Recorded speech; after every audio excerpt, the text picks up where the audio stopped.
Good morning, ladies and gentlemen. Welcome to the Code Enforcement meeting of February 7th. If you would, please join the board and myself in pledging the flag. To the flag of the United States of America and to the republic for which it stands, one nation, under God, indivisible, with liberty and justice for all.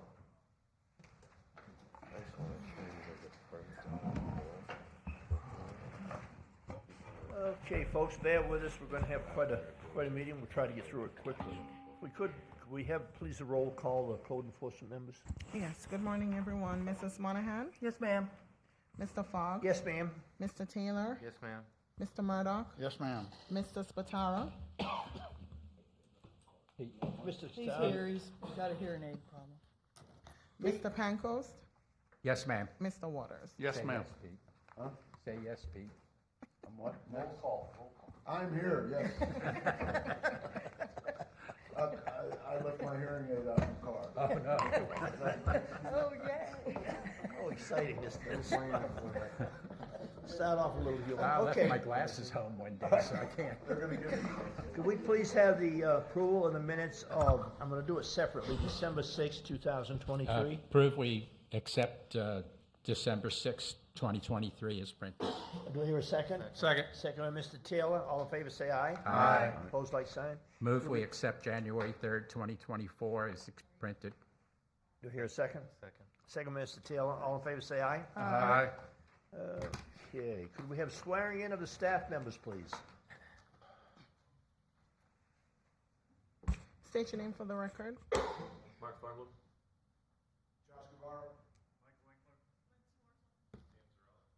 Daniel Williams, James O'Connor. Oscar Moreira. Merlande Moise,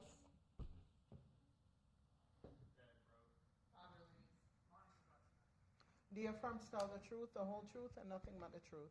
Yes. Thank you. Okay, thank you all. We appreciate it. All right. At this time, after swearing in the staff members, there is an opportunity in all meetings for the county to have a public 5-minute opportunity to say something, as long as it doesn't have anything to do with what we're doing here today. So if anybody wants to speak on just something randomly, this would be the time to do it. Seeing no volunteers, then we'll just move forward into the consent agenda for the staff. And for the board members, just be affirmed that there is an addition, case number 105030 to the consent agenda. Mr. Chairman, Yes. move we accept the consent agenda. Second. Second by Mr. Taylor. All in favor, say aye. Aye. Opposed, like sign.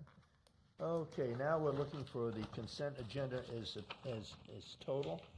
And we will go ahead and ask, are there any questions on this from the board as presented, what was presented to staff, by staff to us? If there is not any, we agree with the consent agenda? I do. Okay, everybody on? All right, do I hear a motion to accept? Just did. I did? No, I did, I thought we were doing this one here. Oh, The addition. no, I thought it was the whole thing. It was the whole thing? Okay, all right, then we'll go ahead and forward with it. Okay, we'll go right into the fine hearings. If you hear a little bit of noise as we go through the meeting, they're working on the roof, so don't be alarmed. There's nobody invading us up there. We hope. We hope. Okay, we're starting with number one, companion case 1 and 2. The first case number is 2306-111-004, 127 Queen Christiana Court, Dennis M. and Suzanne U. Patterson. And a companion case would be 2306-111-009, 127 Queen Christina Court, Todd Pauline. Is there anybody here representing those folks? If somebody's here. Oh, please, come forward. Thank you. Good morning. Good morning. Please state your name and address. My name is Suzanne Patterson, and I live at 127 Queen Christina Court. And I'm here for this fence code violation. Raise your right hand. Do you affirm to tell the truth, the Wait. whole truth, and My- nothing but the truth? Yes, absolutely. Okay, thank you. We're gonna hear from staff, and then we'll be back with you, okay? Okay, so you want me to? No, stay? just, you stay right there. You're doing good, okay? Ms. Boyce, please, good morning. Good morning. Will she be representing the contractor? Well, I will, no, Okay, but. thank you kindly. Okay. For the record, I am submitting one photo dated January 9, 2023, two photos dated August 15, 2023, two photos dated January 2nd, 2024, and three photos dated February 6, 2024, taken by Officer Morera. During my first inspection of the property, I found a property located at 127 Queen Christina Court in violation for Section 11.05.01, Building and Sign Permits, to please obtain a permit for the fence. A notice of violation was issued on June 28, 2023, with a correction date of July 12, 2023. After getting no compliance, a notice to appear was issued on August 15, 2023, for the November 1st, 2023 Code Board meeting. The November 1st, 2023 Code Board meeting was canceled. Therefore, a notice to appear was reissued on November 30th, 2023 for the January 3rd, 2024 Code Board. The owner was unable to attend the meeting, and staff requested that the case be continued to the February 7th, 2024 Code Board meeting. The board made a decision to continue the case to the February 7th, 2024 Code Board meeting. I have had contact with the owner. As of February 6, 2024, the property remains in violation. Okay, thank you, ma'am. Okay, ma'am, the fence is very nice, very pretty, but what about the permit? Well, when we did a repair last year, and the fence, when you look at the county, it says that the was actually, the original fence was put in 2000, hang on, where do I have it? I'm a little combobulated, I'm not, the fence was put in 2017. So when we did the repair, it came as a surprise to us that there was a violation, a code violation, because we assumed the original fence was put in properly and correct. And it states on there that the fence is 6 foot high. And we just did a repair, and then I got a phone call saying that the fence is not in code. The letter I received on June 28th actually only requested for me to do a permit for vegetation removal. However, before that, I got a call saying that we needed to address the fence. Okay. and- So what we did is I took care of the vegetation removal on April the 14th, and I came at lunchtime, but during lunchtime, planning is not in the building. So I came back on the 25th because I knew I had to do something with the fence, and I inquired about the variance. I emailed Mr. Crow, and we've been going back and forth since July the 26th. In October, I filed a pre-application to meet for a variance. After the holidays, I filed the application for the variance. I just received a request to get some more drawings because I cannot really do the drawings. I mean, I did the drawings myself, but they could Okay. be very subjective. So I have hired Culpepper and Turpin to come out and do another survey in the hopes that we can get the variance passed. So you're trying to get a variance? Yes, rather than the absolutely. permit? Yes, Okay, all right, very good. So you need some time, is what you're asking absolutely. for? I need a little bit more time. Okay, all right, very good, because you Mr. don't, you do need. Mr. Chair, I have a Yes, sir, question. Mr. Waters. Yes. So you said that this is if the fence is back in the same footprints that it was that you Yes. originally had a permit on? Yes. Well, I don't have the permit. We hired somebody to put the fence in, and when you look, I'm sorry, you can see clearly that it says on there that there is the Mr. Chairman, could you Ma'am? please speak in the microphone so we Yes, can thank you. all hear? Yes. So you can clearly see on the property identification that there is a vinyl fence 6 feet tall, and it was built in 2017. So we have storms here. We went and we repaired the fence because it looked ugly, and then If I may, but the question was, you've got an existing fence. yes. You have no proof that there was ever a permit on the existing I fence. don't have the permit. I would have assumed There that. there was never a permit pulled on the old fence from way back. I don't know that. I You hired don't know. somebody to put the fence in. We moved in this house and we did all kinds of renovation, and the contractor took care of all of the Okay. permits. I don't have a permit for any of what we did Okay. to the house. Mr. Chairman, can Yes. we ask our good friend over here if he got any Mark, history on good the? morning. Good morning to you. Good morning, yeah. Mark Thornblum, the building official, and I understand, yeah, we do have we're working on a permit in-house, but the issue, what, if I might ask and confirm, what is the variance that you are applying for? So that, On the fence? On Yeah, the fence. what part of the, what is the variance on the fence that you are applying for? Is it the height?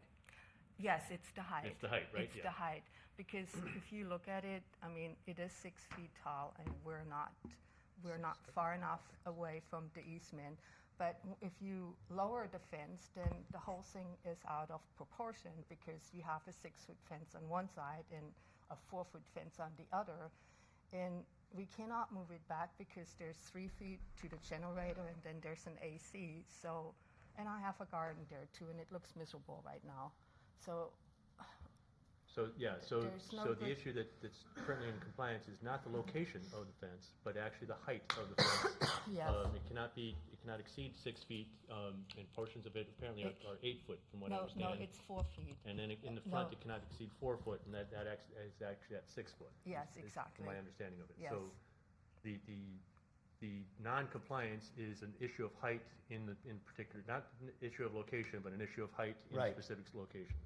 Okay. So I think your application for variance then is to not have it not reduce it to 4 foot But to in the keep sections it- where code requires it to be, Four. zoning requires it to be 4 foot.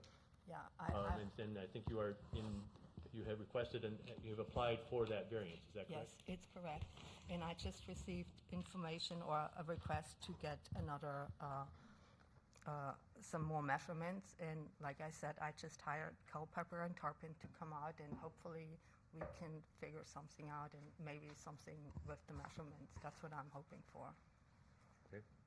Okay, so you've been working on this for a while, and as I can see that, but if we can give you 30 days to, 60 days to go ahead and finish this up, you think Okay. you can get that handled?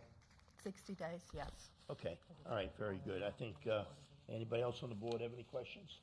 I'd like to see the pictures of the other pictures on The other pictures? yeah. Assistant County Attorney Catherine Barbieri, if she's going to proceed with the height variance, that will have to go to the Board of Adjustment. It's a special magistrate now. That will take longer than 60 days, probably 90 to 120 days. 120 days? That would be more, probably. Okay. Depending, it's very hard to judge because it depends on how quickly she returns documents. Okay, all right, thank you. All right, board, you've heard Ms. Catherine, so we can go with staff, if you'd like. Looking for a date certain. Mr. Chairman, also, I think we have a companion case here. Right. All right. So is this regarding the same thing? This is or- regarding what she's trying to do on hers, and then the contractor is not here.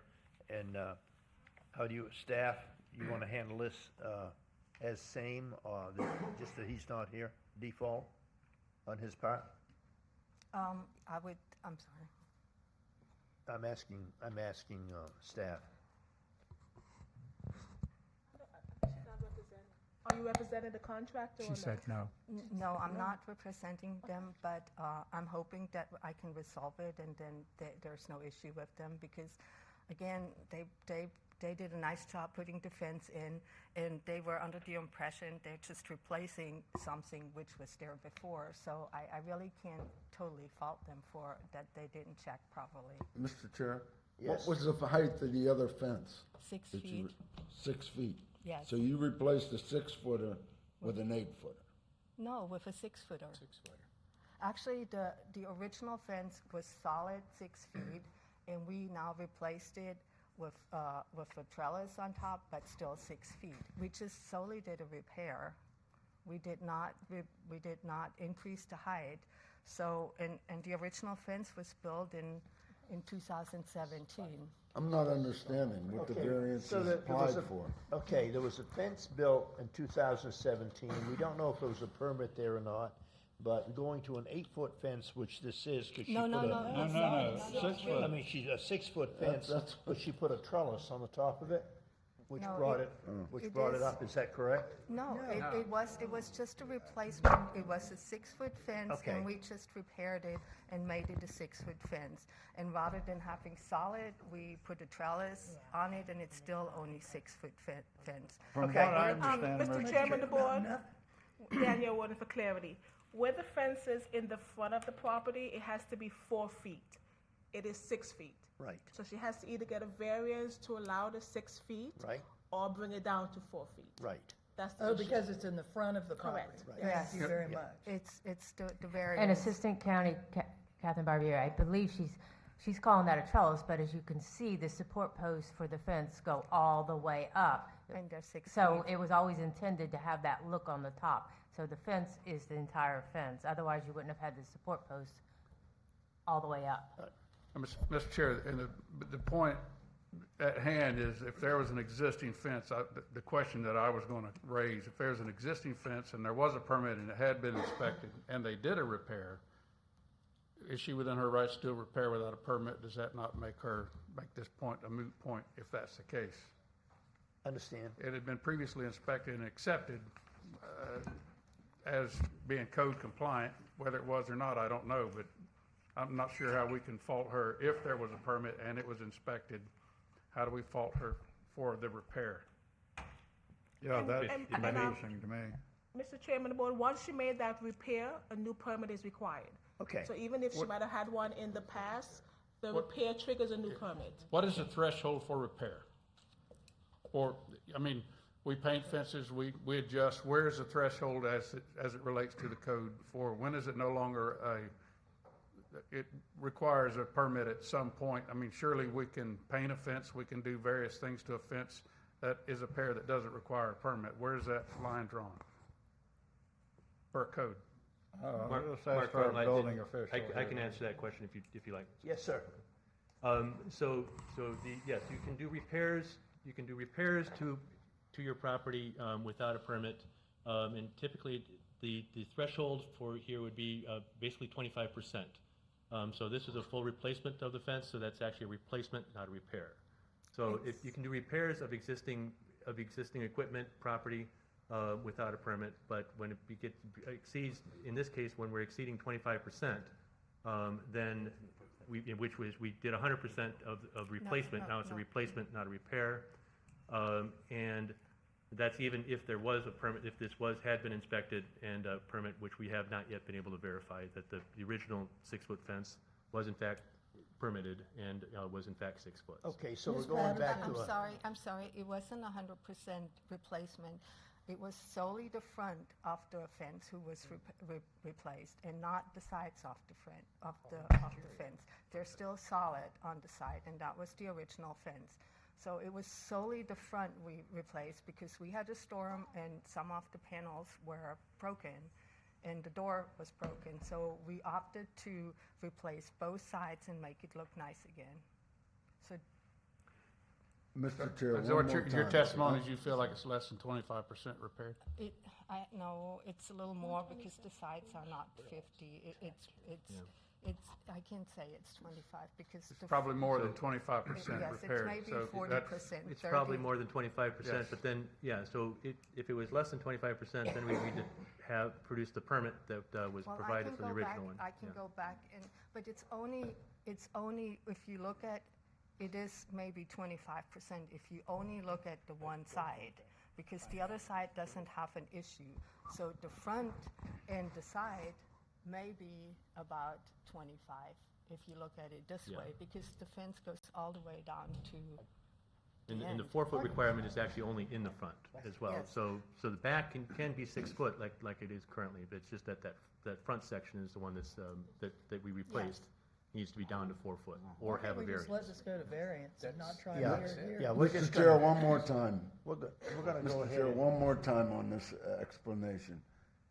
You need a variance to put a 6-foot fence where it's to Exactly. be a 4-foot. Exactly. No, it was 6 feet. She still needs it. Okay, was- she needs a variance to make it 6 foot. The back part is allowed to be 6 foot. And it is, right? Yes. Yes, Right, it's just the front, as I understand the rule. correct. Okay. So Alright. her problem is, she needs time to get Yes. a A variance variance. for, and Absolutely. we don't know if that's gonna be granted. We don't. Correct. Mr. Chairman, Yes, I'd like to make a motion. yes, sir. I'd like to continue this case to the July 3rd Code Board meeting. Second. Second by Mr. Waters. All in favor, say aye. Aye. Opposed, like sign? Okay, Mr. Chairman, the board is actually July 4th is our meeting, and as you know, we're off that day, so I can bring it up later. Do you guys want to reschedule for the next Wednesday or cancel the July meeting? Make it August 1st. now, can you, can we go back to, Well, let's make it August 1st then. Okay. Second in that, maker of the motion is going to August 1st, correct? yes. The second? And we need a case number on that, please. Yeah.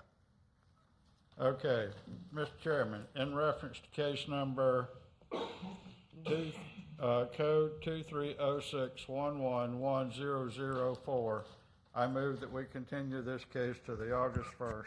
A second. I believe, I'm looking at a calendar, Mr. Chairman. I thought you were. It's making a August real 7th. motion. It's August 7th. It would be August 7th, I'm sorry, yeah. August 7th. Look at the getting started off right here, guys. 2024 calendar. It's August 7th. There's, Maker of the motion is August 7th, correct? Yes. Okay, second? Second. It's August 2nd? All right, very good. All in favor, say aye. Aye. Opposed, like sign? Okay, ma'am, you've given till August 2nd of 2024 to go ahead and get all of this straightened out.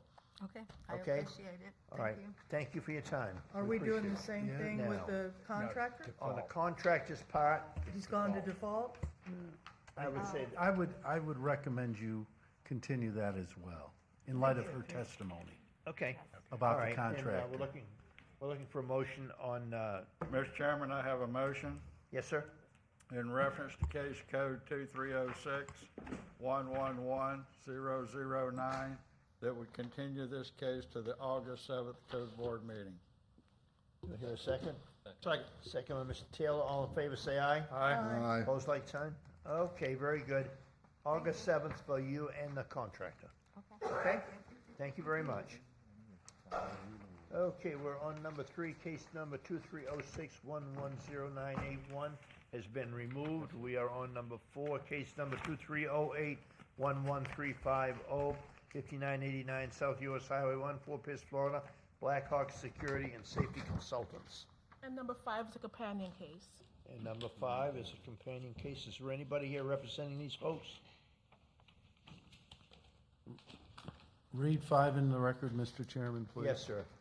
And case number 5, case number 23081111349, 5989 US Highway 1, Fort Pierce, Florida, Lisa A. Petrie and Lola A. Anderson.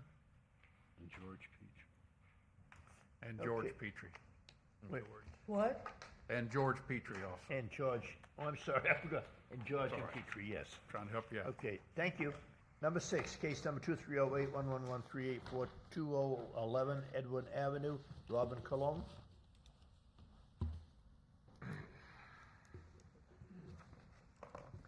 Good morning, sir. Good morning. Welcome, good morning, ma'am.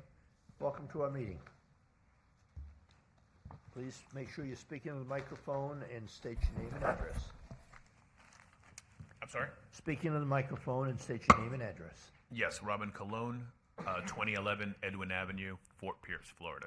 Okay, and ma'am, Melissa Rogozinski, address? 2011 Edwin Avenue, Fort Pierce. Okay, all right, very good. You please raise your right hand, you'll be sworn in. Do your firm tell the truth, the whole truth, and nothing but the truth? I do. Yes. Okay, we're gonna hear from staff, then we'll talk to you. Good morning, Mr. Moe. How are Good you, morning, sir? everyone. For the record, I am submitting 3 photos dated August the 18th, 2023, 3 photos dated December the 4th, 2023, 2 photos dated January the 29th, 2024, 1 photo dated January the 30th, 2024, obtained from Google search showing the property before the unpermitted work was done. 3 photos dated February the 5th, 2024. During my inspection, I found the property located at 2011 Edwin Avenue to be under violation of Section 11.05.01, Building and Sign Permits. Please obtain a permit for the fence, the door, and the cheeky huts by contacting the permit department 77. I don't need to put a number out there.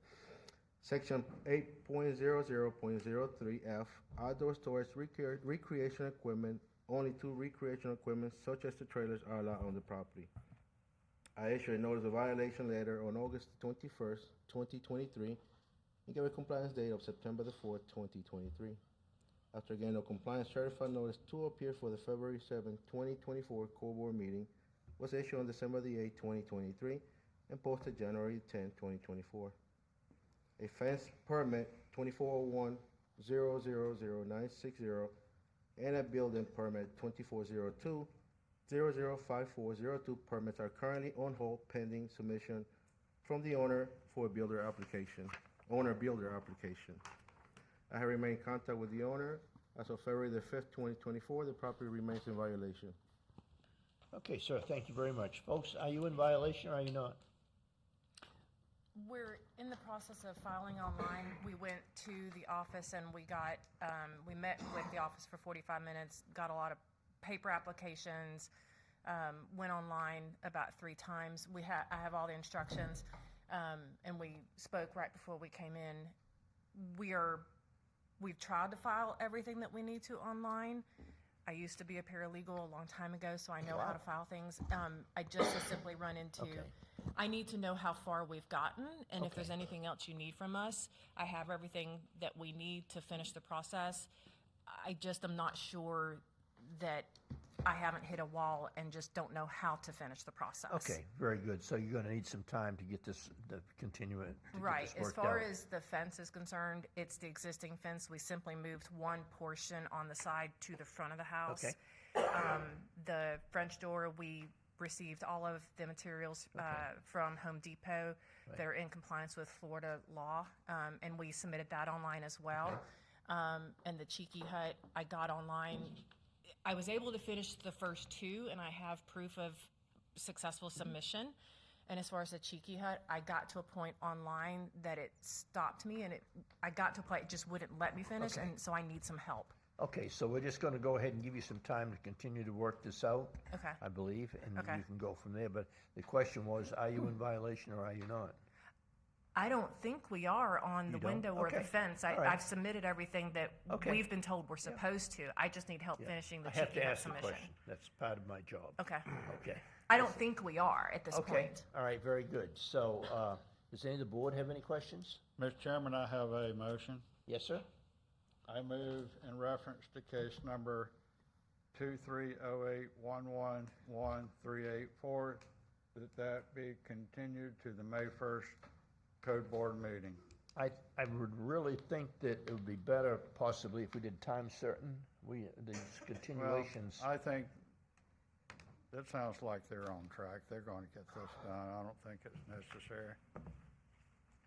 Okay. I'll second. Second by Mr. Waters. All in favor, say aye. Aye. Opposed, like sign. Okay, and that date was? May Excuse me, 1st. may I say something real quick? I spoke with them earlier.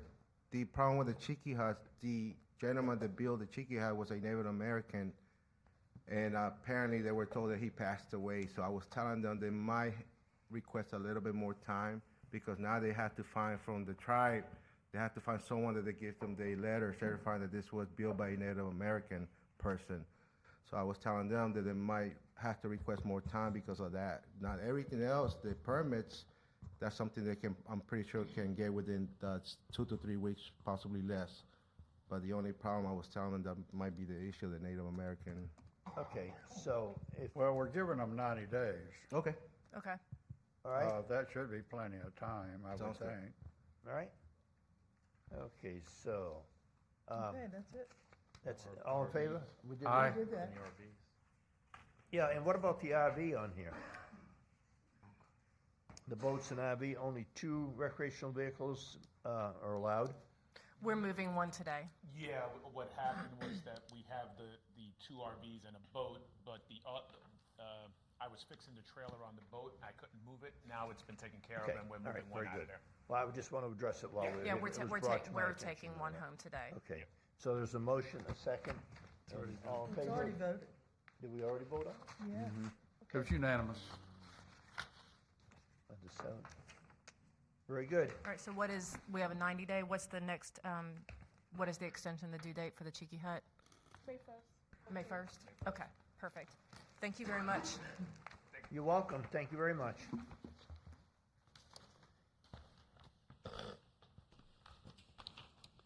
Okay, we're on 7 now. Code 2311-112-090, 7506 Pacific Avenue has been removed. We're on number 8. Code number 2311-112-107, 5004 Sanibel Avenue C. Sarah Hyatt? Yes. That's apartment C, not Avenue C. Oh, Avenue C. Oh, I'm sorry, that's, It is I'm Avenue C, sorry, you're yes. right. Apartment C. Sanibel. Pardon me? Yes, it's It's apartment, it's a. It is an apartment? Yes, sir. Okay, Yes, Your all Honor. right. I was just reading what was on here, and I see. Okay, sir, please state your name and address.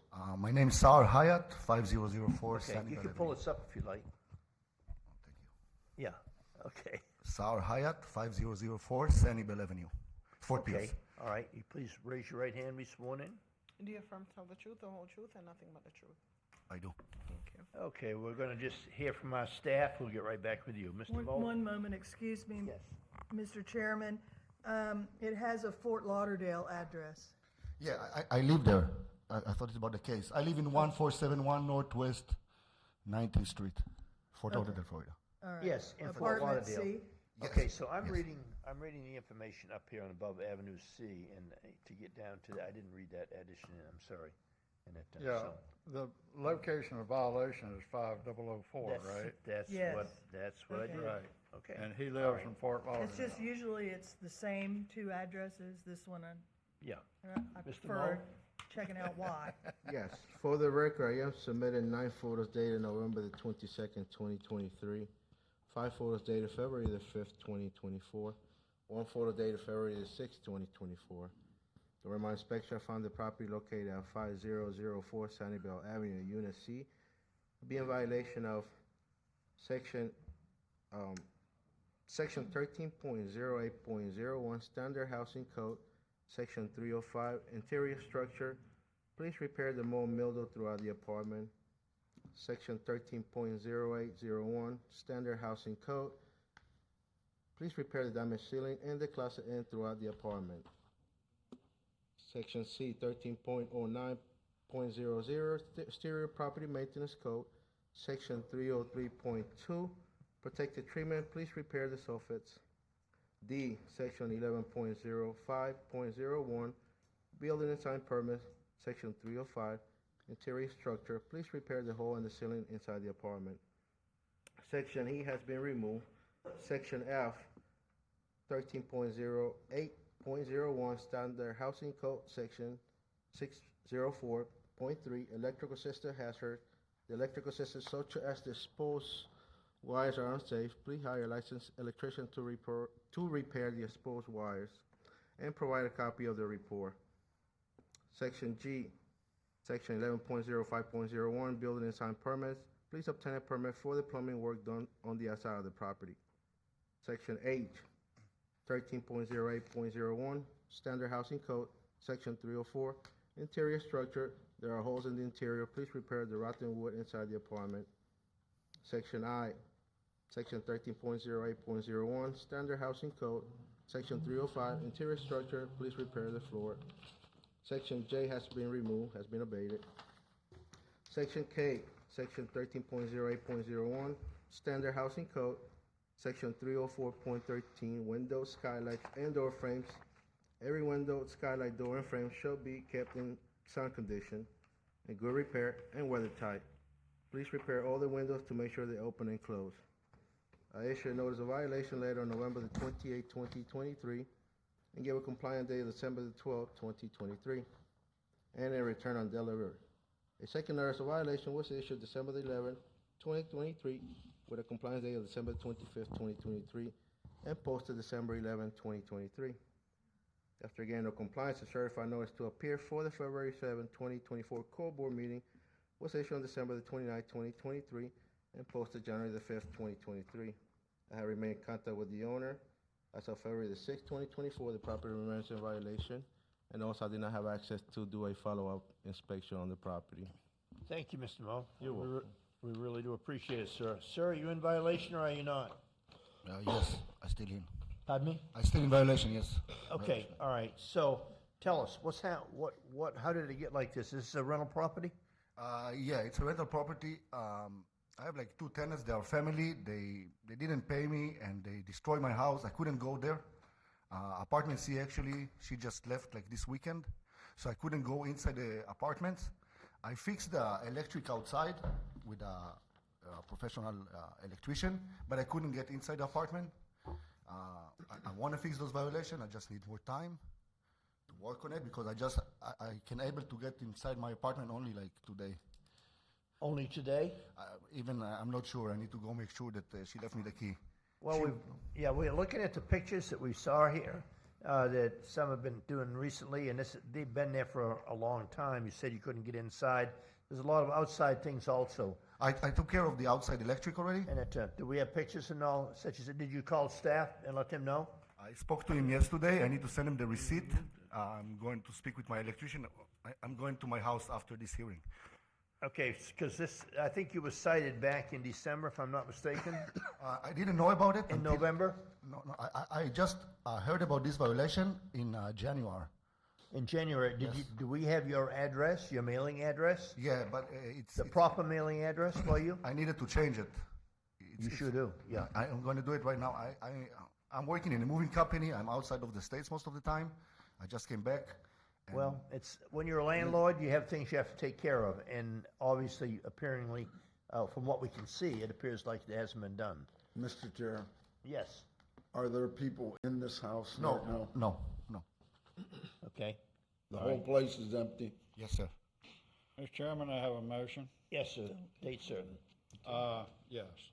I hereby move in reference to case number code 2311112107, that the Code Enforcement Board make the following determination. After hearing the facts in this case, the testimony and the recommendation of staff with regards to the existence of a violation, we determined the violation in fact did occur and the alleged violator committed the violation. An order of enforcement is warranted. If the order of enforcement is not complied with by June 5th, a fine of up to $250 per day may be imposed. A cost of $200 has been imposed as the cost for prosecuting this case. Please take note that on the first Wednesday of the month, after the date given from compliance at 9 a.m. or soon after, as may be heard, a fine hearing will be held if the violation is not abated by the given compliance date. The reason I gave him to June 5th, he's got a lot of work and a lot of permits to pull, so I wanted to make sure that we gave him enough time to do all of that. I'll second the motion. Also prefer in that the place is, that you can't rent it out like it is. Oh, can we do that, Jack? I don't think we can do that, can we? Do that or not. Can we do that, Jack? No, I was just going to point out, it's a small thing, but you didn't say the year 24. The 2024. when you- I'm sorry, 2024, yeah. June 5th, 2024. June 5th, 2024. I have a second on that. Is any, by Mr. Taylor? I'll call a question. Is there any verbiage on this? If I not, think you're a little excessive with the time myself, but Well, the reason I gave him that time, he's got a lot of permits to pull, and he's got a lot of work to be done, and that's only 90 days to get all that done. My, 120. Mr. Chair, my problem with the whole thing is the fact that it doesn't appear this happened in a day. That's been there for a long time. Right, it's been neglection. It's been neglected. Yeah. And it, And I'm not too happy to give him anything, to tell you the truth. Okay. But we have a motion and a second on the floor. All those in favor? Okay, all those in favor of the Aye. motion? Aye. Opposed, like sign? Aye. I think I'm opposed too. All right, two. Do we need to do a roll call? No. No. No? Yeah, it's 4-2. Motion carries. Motion passes, yeah. Okay, sir, you've been given, reluctantly, I guess you've been given to let time frame. And I know you say you're in and out of town, you're doing this, you need to take care of your property, you're in St. Lucie County. Yeah. Okay? We don't live like this. How long do I have? I didn't. What? You have till need to get June started 5th. tomorrow. After June 5th, you will start paying a fine of $250 a day if you don't get it done. June 12th. You need to get started on it. Okay. Thank you. Okay? And try to, you can't, I wouldn't want to live in that place, and I'm not sure you would either. Would you live in it? No. Nobody Okay, lived there. I fixed all it. right. Thank you very much for coming. Thank you, Appreciate it. Okay, we're on number 9, case number 23101111917 has been abated. We are on 10, case number 23091111733, 1207 Parkland Boulevard, Fort Pierce, Florida, 5K Properties LLC, 4401 Whiteway Dairy Road. Yes, sir. Good morning. Good morning, sir. Please state your name and address. My name is Eli Cachelo, 705 35th Avenue Southwest, Vero Beach. Okay, I'm going to raise your right hand here in a minute and be sworn in. Do you tell the truth, the whole truth, and nothing but the truth? I do. We're going to hear from staff, sir, and then we'll get right back with you, okay? Mr. Josh, good morning, sir. Good morning, Mr. Chairman, board members. For the record, I am submitting 13 photos dated September 25th, 2023, and 5 photos dated February 5th, 2024. 1207 Parkland Boulevard was found in violation of Section 110501, unpermitted renovation. A notice of violation letter was issued on September 25th, 2023, after a stop work order was posted by a building inspector. After receiving no compliance, a notice to appear letter was issued on December 4th, 2023, for the code board hearing of February 7th, 2024. Permit BLDR 2312-005025 was applied for on December 6, 2023, and is still in review pending resubmittal from comments from the permitting department.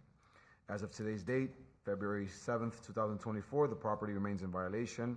I've been in contact with property owners and representative here today who's here to request more time. Okay, thank you, Josh. I appreciate it. Sir, in violation, are you in violation or are you not? We are currently in violation. Okay, all right, very good. Tell us what's going on here. The permit comments from staff review have been addressed and returned on January 31st. Okay. So we're in the second review period, waiting for any further comments or resolution and permit. We've completed the plans and submitted them. You did. Okay, you're still under the stop work order? There is no work going on at the site. Okay, all right. Have you submitted permits and such as that you need? Yeah, he submitted a permit, he's waiting on comment. Okay. I have a question for our building department. Any comments or anything going on with his permits that we need to know about? No, I concur with the gentleman's statement that he has applied for a permit. We did submit have review comments.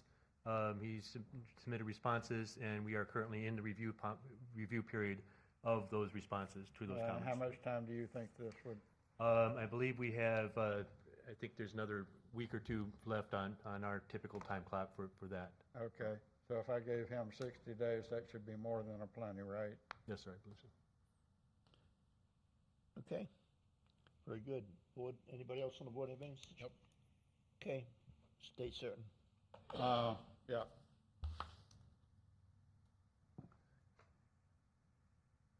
Mr. Chairman, in reference to case number 23091111733, I hereby move that the Code Board make the following determination. Getting time and tired here.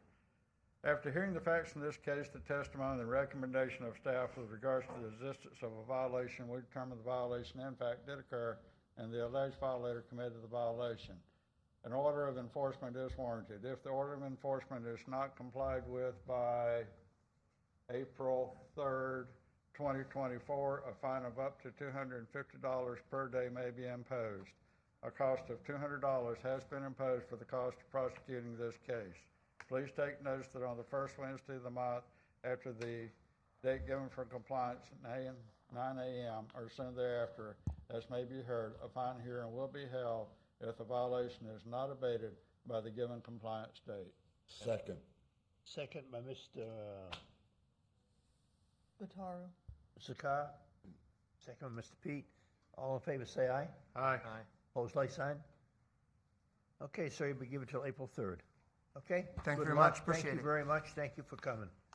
11, case 111, case number 23101111949, 5808 Spruce Drive, Fort Pierce, Florida.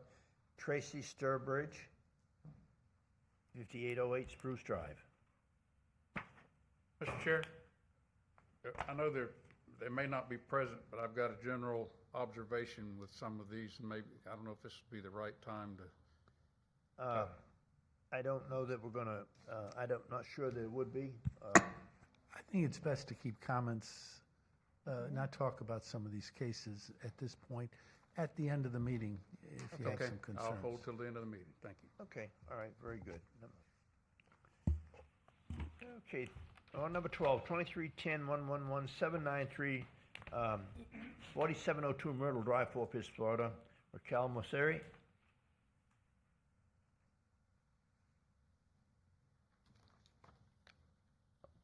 Case number 23101111961, across from 8080 Germany Canal Road, Humphreys Family Partnership. And there's companion cases, the next one, We got a companion case on that, number 14, code number 23101119998, across from 8080 Germany Canal Road, Howard M. in 1600 Northeast Dixie Highway, Jensen Beach, Florida. Okay, good morning. Good morning, correct, sir. Yes, please state your name and address. Howard Fine, 1600 Northeast Dixie Highway, Jensen Beach, Florida. Okay, sir, you'll be sworn in here by this lady. Do you affirm to tell the truth, the whole truth, and nothing but the truth? Yes, I do. Thank you. Okay, we're going to hear with our representative. We'll be right back with you. Mr. Josh, please. Thank you, sir. For the record, I am submitting 12 photos dated January 13th, 2024, 3 photos dated January 14th, 2024, 2 photos dated January 15th, 2024, 3 photos dated February 3rd, 2024, 6 videos, all taken by Code Enforcement Officer Moise. I am also submitting 8 Facebook posts that are promoting the unpermitted use on the property. This parcel on Germany Canal Road was found in violation of Section 3.01.03, unpermitted sporting and recreational activities used in an Ag 5 zoning.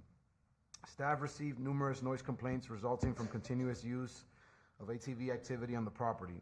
After further research online, staff found promotions for membership for family trail riding dirt bike dual sport. This is not a permitted use, but a conditional use. A notice of violation letter was issued to the property owner and the tenant on October 26, 2023. On November 28, 2023, staff met with Mr. Howard Fine and advised that he needed a conditional use permit for the use. Mr. Fine was also emailed instructions and was told he could not continue to operate until the conditional use was issued. After receiving no compliance, a notice to appear letter was issued on January 16, 2024 for the Code Board hearing of February 7, 2024. As of today's date, February 7, 2024, the property remains in violation. There were neighbors who said they would be here to speak to the board on the impact the activity is having on the neighborhood. I'm not sure if they're in the audience. And we've been in contact with both property owner and Mr. Fine, and he's here to explain his side and request more time. Okay, first of all, are there any Any neighbors? Would you hold your hand up? Okay, not seeing any. Okay, sir, are you in violation or are you not? It's not a trick question. Yeah, no, well, I was under the impression after meeting with the county personnel that I could have a concurrency allowance while I was, because actually what we are doing is allowed under the exceptions. And I've engaged with professionals, environmentalists, surveyors, and I've filled out all the forms online. And so while we're continuing to go through the process, I believed that we were allowed to continue to ride on the property. Obviously, the other thing that I would like to stipulate is the initial complaint was apparently noise. A couple of factors here, this under the Ag 5, you can run machinery out on this property. Much larger machinery, much louder machinery than what we have been riding to. And we've been very minuscule use on this property. And so there really is no noise violation, which was what the initial call was about. Henceforth, county has done some of their investigating, and they are under the assumption that we're a commercial operation. And we are not a commercial operation, but in the lieu of that, in the spirit of cooperation, we have decided that we would go through the process of getting the permission. And so we've been taking those steps. A lot of this stuff's all been filed online. And so right now we're really just waiting for the process to go through. Okay, so have you been in touch with Josh over this? Have you talked to this gentleman? Yes, I sure have. And so, but then presently you're still operating. Is that what you're telling us? Well, like I said, I didn't know that. I thought we were under concurrency. I filled out the form for concurrency use. I guess the answer would be yes or no. Are you still operating? When you say operating, I mean... Are you still having the events, having the riders? No, we don't have events. I mean, the rancher allows us to inspect his fence lines, and so we actually work with the rancher. Yeah. Believe it or not, and we also we save his calves. That's a very quaint way of saying that, sir. Well, the question here would be this. I'm just trying to get a yes or no. That's all. No, we're not in violation. I No, don't that believe was we're not in it. violation. Are you operating now? Are you out there now Are doing you this? currently inspecting the fence and saving the cows right now? No, I'm here. Okay. Okay, all right. Very So good. the answer, Chairman, yes. Mr. Chairman? I believe Danielle was wanting to make a comment. Were you Please. going to add some information to this? Yes, ma'am. Not really, but I have the videos. You want to see the videos or not? Yes.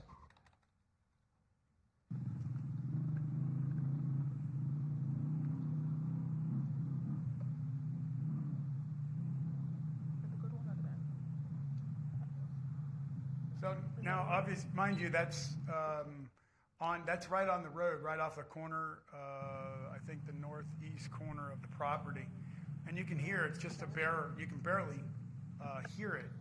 And the homes for the people, the guy that complained, is literally a quarter a mile away. It's a density of the noise. That's. We're just going kind of fast to check that fence. Yeah, that's true. Killed the cow. Wow. How many cows are on that piece of property with those motorcycles? There's probably 100, 150. Mr. Chairman? Yes. I'd like to get a answer from staff about the concurrency. Is there a way that he's allowed to operate on that property? Chairman, board members, Monica Yes, Graziani. good morning. Good morning. Just for short clarification, you cannot operate a use until you have the approvals by the Board of County Commissioners. Dirt bike racing requires a conditional use in that zoning district, and that requires a public hearing process. And if it is approved, that's when they could begin the use. You cannot start the use without having those approvals. Okay. Has there been a So meeting? if he's checking fences at 40 miles an hour and potentially killing calves, he's actually illegally operating. Sir, Yes. under the guidelines, you are allowed to run heavy machinery, motorized vehicles on this property, sir. May I ask you something, sir? I thought I saw some post on a website, and it referred to some money that would exchange hands for riding said motorcycles. Is that what I read? It went by fairly fast. Are you receiving any money from anyone? No, sir, that's I'm not riding? receiving any money from this. That was something that was early on, Okay. and that's Is it since down ceased to happen since many months ago. So is your contention that you have guests there that are riding motorcycles and you're not charging for it? Correct, sir. So I'm not trying to support you one way or the other, but how do we have a commercial operation if we have no proof of monies that have changed hands if he has guests riding motorcycles on their property? Like, how do we hang anything on a code there? How could you find against him? And if there's also machinery allowed to run on the property, how would you possibly enforce it? This was the point why that I've engaged with the county to go forth and jump through all the hoops, file all the reports, hire all the professionals, because in a true sense of the word, to get along. So I'm reading a post here that says, Robert Dangello, $1,500 and there are no restrictions currently. Just don't rip up the sod when you cross field. Camping is $20. Is this person speaking a mistruth? No, that never happened. Roberts, I don't know who that person is up there. Okay. That's never transacted. So does the There county was a have? moment Your that we. testimony Okay. is you never received money for people going in there? Correct. Okay. The point was, at one point in time, early on, we thought that this was allowable because literally a mile away on another property, this organization, I wasn't in control of it back then, had been in operation for a decade with no issues. And so at one point, we thought this was not an issue. Then when it became an issue, it all ceased and it ended. Okay, so let me ask this question to see if I can help clarify some of this. So we know that you've been there, you've been cited, you've been asked to, it's not allowed to do that. The question is, we haven't got a clear answer. Was there a public meeting with the county with this gentleman on this issue? Yes, sir, there was. There was. With the And out planning of that director. No, he meeting- said public meeting. That's very different. Excuse me, just hold on a minute. It's not your turn. I'll get back with you. So there was a meeting, and out of that meeting, what was the answer to that for the county, to him? Mr. Fine met with county staff, including the planning director, Mr. Balser. The discussion was dirt bike racing and what would be required to have that use on that property, which is a conditional use, and he was to cease operating until he received that approval. Incorrect. Okay, and has that, as far as the county and you're speaking, that's not been approved as of yet? No, sir, not yet. Not yet. Okay, very good. Thank you. I don't believe Now- he has, I could get someone from the planning staff, but I don't believe there's been an application yet. Okay, all right, thank you very much. Mr. Chair, So we've No got that. application. and I'm still trying to get the same question answered. There's accusations of a commercial operation going on, which the commercial operation obviously would have to have an exchange of money in some sort. And I'm looking for proof for that. If, I can make a motion that he's in violation, but is he allowed to have guests over to run motorcycles at will if there's no money changed? Does that fit within the applicable use of the property? I mean, if you got your own property, you want to have guests over. I'm just, how do we fine against him without some code to back it up and proof of money that have changed hands? Assistant County Attorney Catherine Barbieri, he needs a conditional use to run the dirt bikes. It doesn't have to be commercial. He could be a nonprofit and running the dirt bikes there. But we also believe, we've shown you the commercial. We've shown you $1,500 was the quote. We've shown you the ad with the champagne bottle, time to sign up. We're showing you a picture of a porta potty there. So we believe we've shown that there is the intent of a commercial operation. But again, to run a dirt bike operation, a camp, a recreational sports event, not just him and the owner and a few friends running out there, then he needs a conditional use. And it could be a nonprofit that's doing it. Mr. Chair. Okay. And he doesn't own the land. Humphreys Family Partnership is the owner of the land. Mr. Fine is the head of a group that's organized itself to be there. This is not the owner of the land out there riding dirt bikes. Thank you. Okay, now, to add to this, just a minute, you're gonna have a chance. But, and add to this, if he's doing it that way, is that something that needs to be permitted?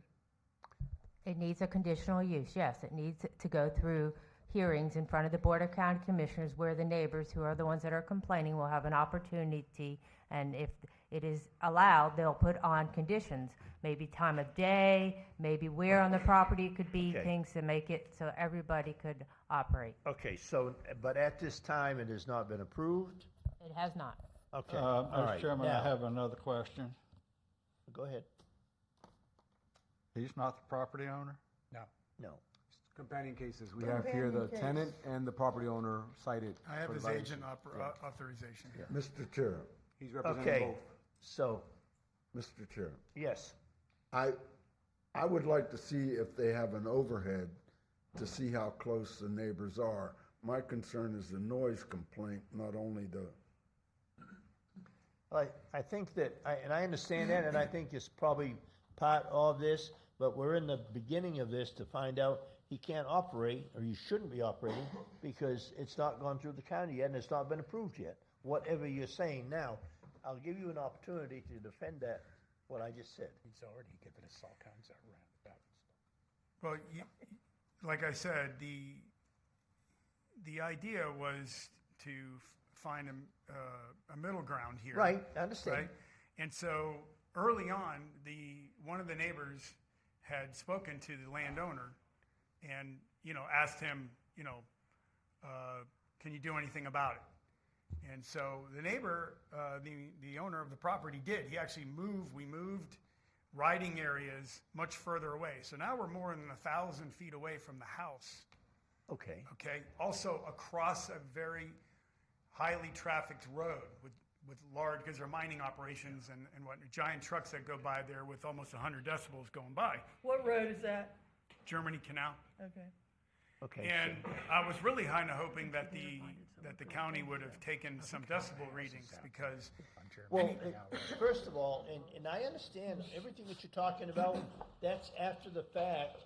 The noise factor and all such as that, as I understand it, is after the fact if you're given approval to run there. But if you're running there now and it's not approved, then you're in violation. Mr. Chairman, to move this along, Yes, sir. you're talking about noise. We're not here for noise. We're here for this.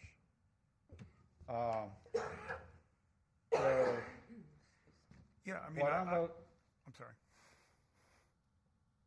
Yes, sir. what I'm willing to do is give you a little time here. Not yet, just No. a minute, I've got a few more questions. Yes. Please. Just hold on.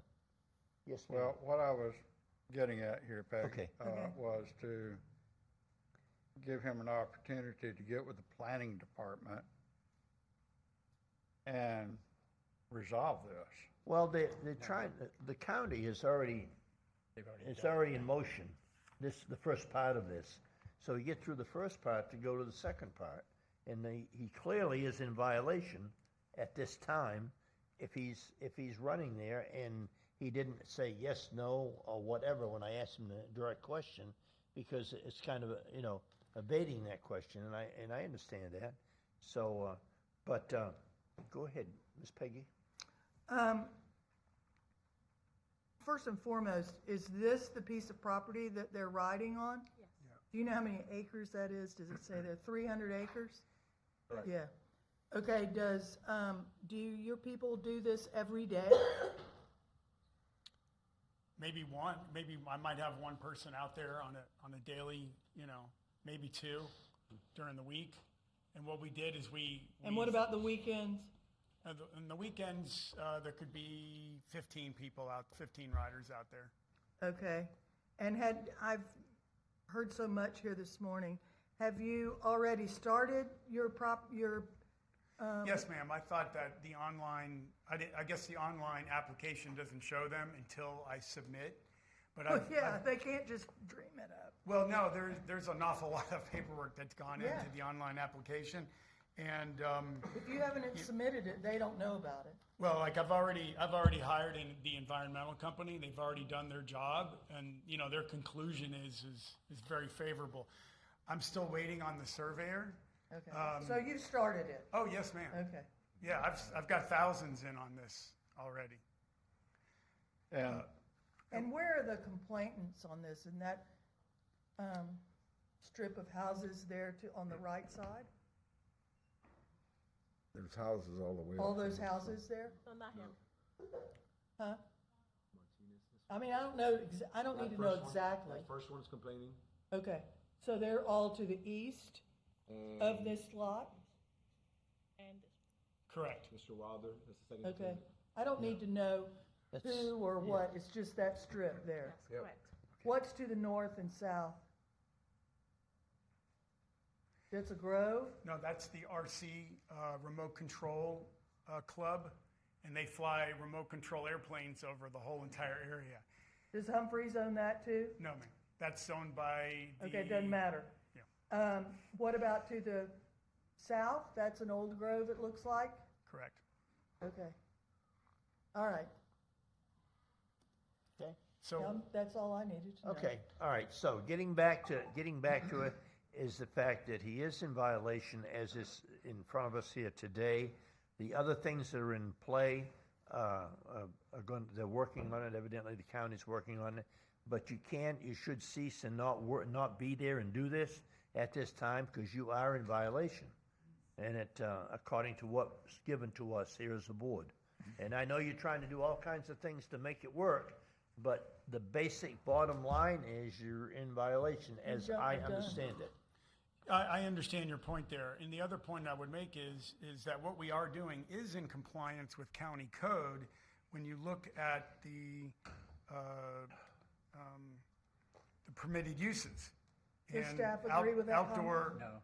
outdoor recreational or all-terrain vehicles is an acceptable use. And the county is looking to implement more of this to give people an outlet and places to be able to ride. Okay, but right now you don't have the green light from the county Well, to do that. I was asking for, can I ask for concurrence? I mean, And we're not the place for that to go. Mr. Chairman, Yes. Now it's your turn. may I? Yeah, please. Here's what I'm willing to do for you. If you will cease all this activity for 30 days. No. Get all your applications in to staff and get the process finalized, I'm willing to give you that 30 days. You willing to do that? so no riding on the property at all for 30 days? Mr. Chairman? I No. don't agree with that. No. No. He's in violation now. And I want to explain something to you. This board is very amiable. We work with a lot of people. But when we feel like we're getting fed a bunch of garbage, it doesn't go well from there. And you have kind of given us all these little stories about fixing the fence line and chasing cows. That don't fly. And what's going to happen is at some point, this board's going to make a determination on what to do, and you're going to come back here maybe at some point needing to get out from under a fine. We remember the bad behavior. Can I ask you a question, sir? Yeah. What was the initial, Josh, what was the initial complaint about? I don't know. Correct. It I'd like you to hear it. What you're It's here not about for the is complaint, the it's about vehicles this running on the violation. property against the code. You've heard the county say that you're against the code. There's no concurrency. We're not giving you 30 days that you can start riding out there again. If you get a chance to ride out there again, it's going to be after you go through the business with the county. You As I understand that, you understand what you're asking is absolutely unenforceable, correct? About riding You on know the what, property? we have, Do you understand? No, we have a sir. bunch of guys with green uniforms. They'll come out there No, and sir, enforce it. you cannot tell a rancher he cannot run machinery on his property. How are you in the? Isn't it ag machinery and an ag property? It's Isn't all it? machinery. Is it all machinery? Anyway, right now, there is a violation we're looking at I here. don't think racing bikes is an And we need to ag go ahead and. The other thing is, and, it's not a commercial operation. This was the point that I'm trying to make, that I've been trying to be affable with the county and going through the proper processes. I'm not agreeing that it's a commercial operation. There is no money changing hands, and there's it's a private, it's private. There is evidence that there's money changing There's no hands, evidence of and any your money. believability goes down by the moment. Mr. Chair, we heard it from the lawyer that whether he's getting paid or not, it's a in violation. Violation. In the game. You're in violation. So, Mr. Murdock, are you reading a motion? Well, Is that I where you would love to stand? give him, to be fair to staff, be fair to him, and to move this along, if he will, I'm willing to give him 30 days that he meets with staff, get all the paperwork done, and get his, whatever he needs, okay? And I don't see why we can't give him 30 days to get that paperwork done. Date certain you can. I'm date certain. I'm just asking the board, would y'all, Yeah, make it a date certain. Do we have any idea of when the county will be able to We have, take sir, this? no, we're No, just we here don't. for the That's your code board. job.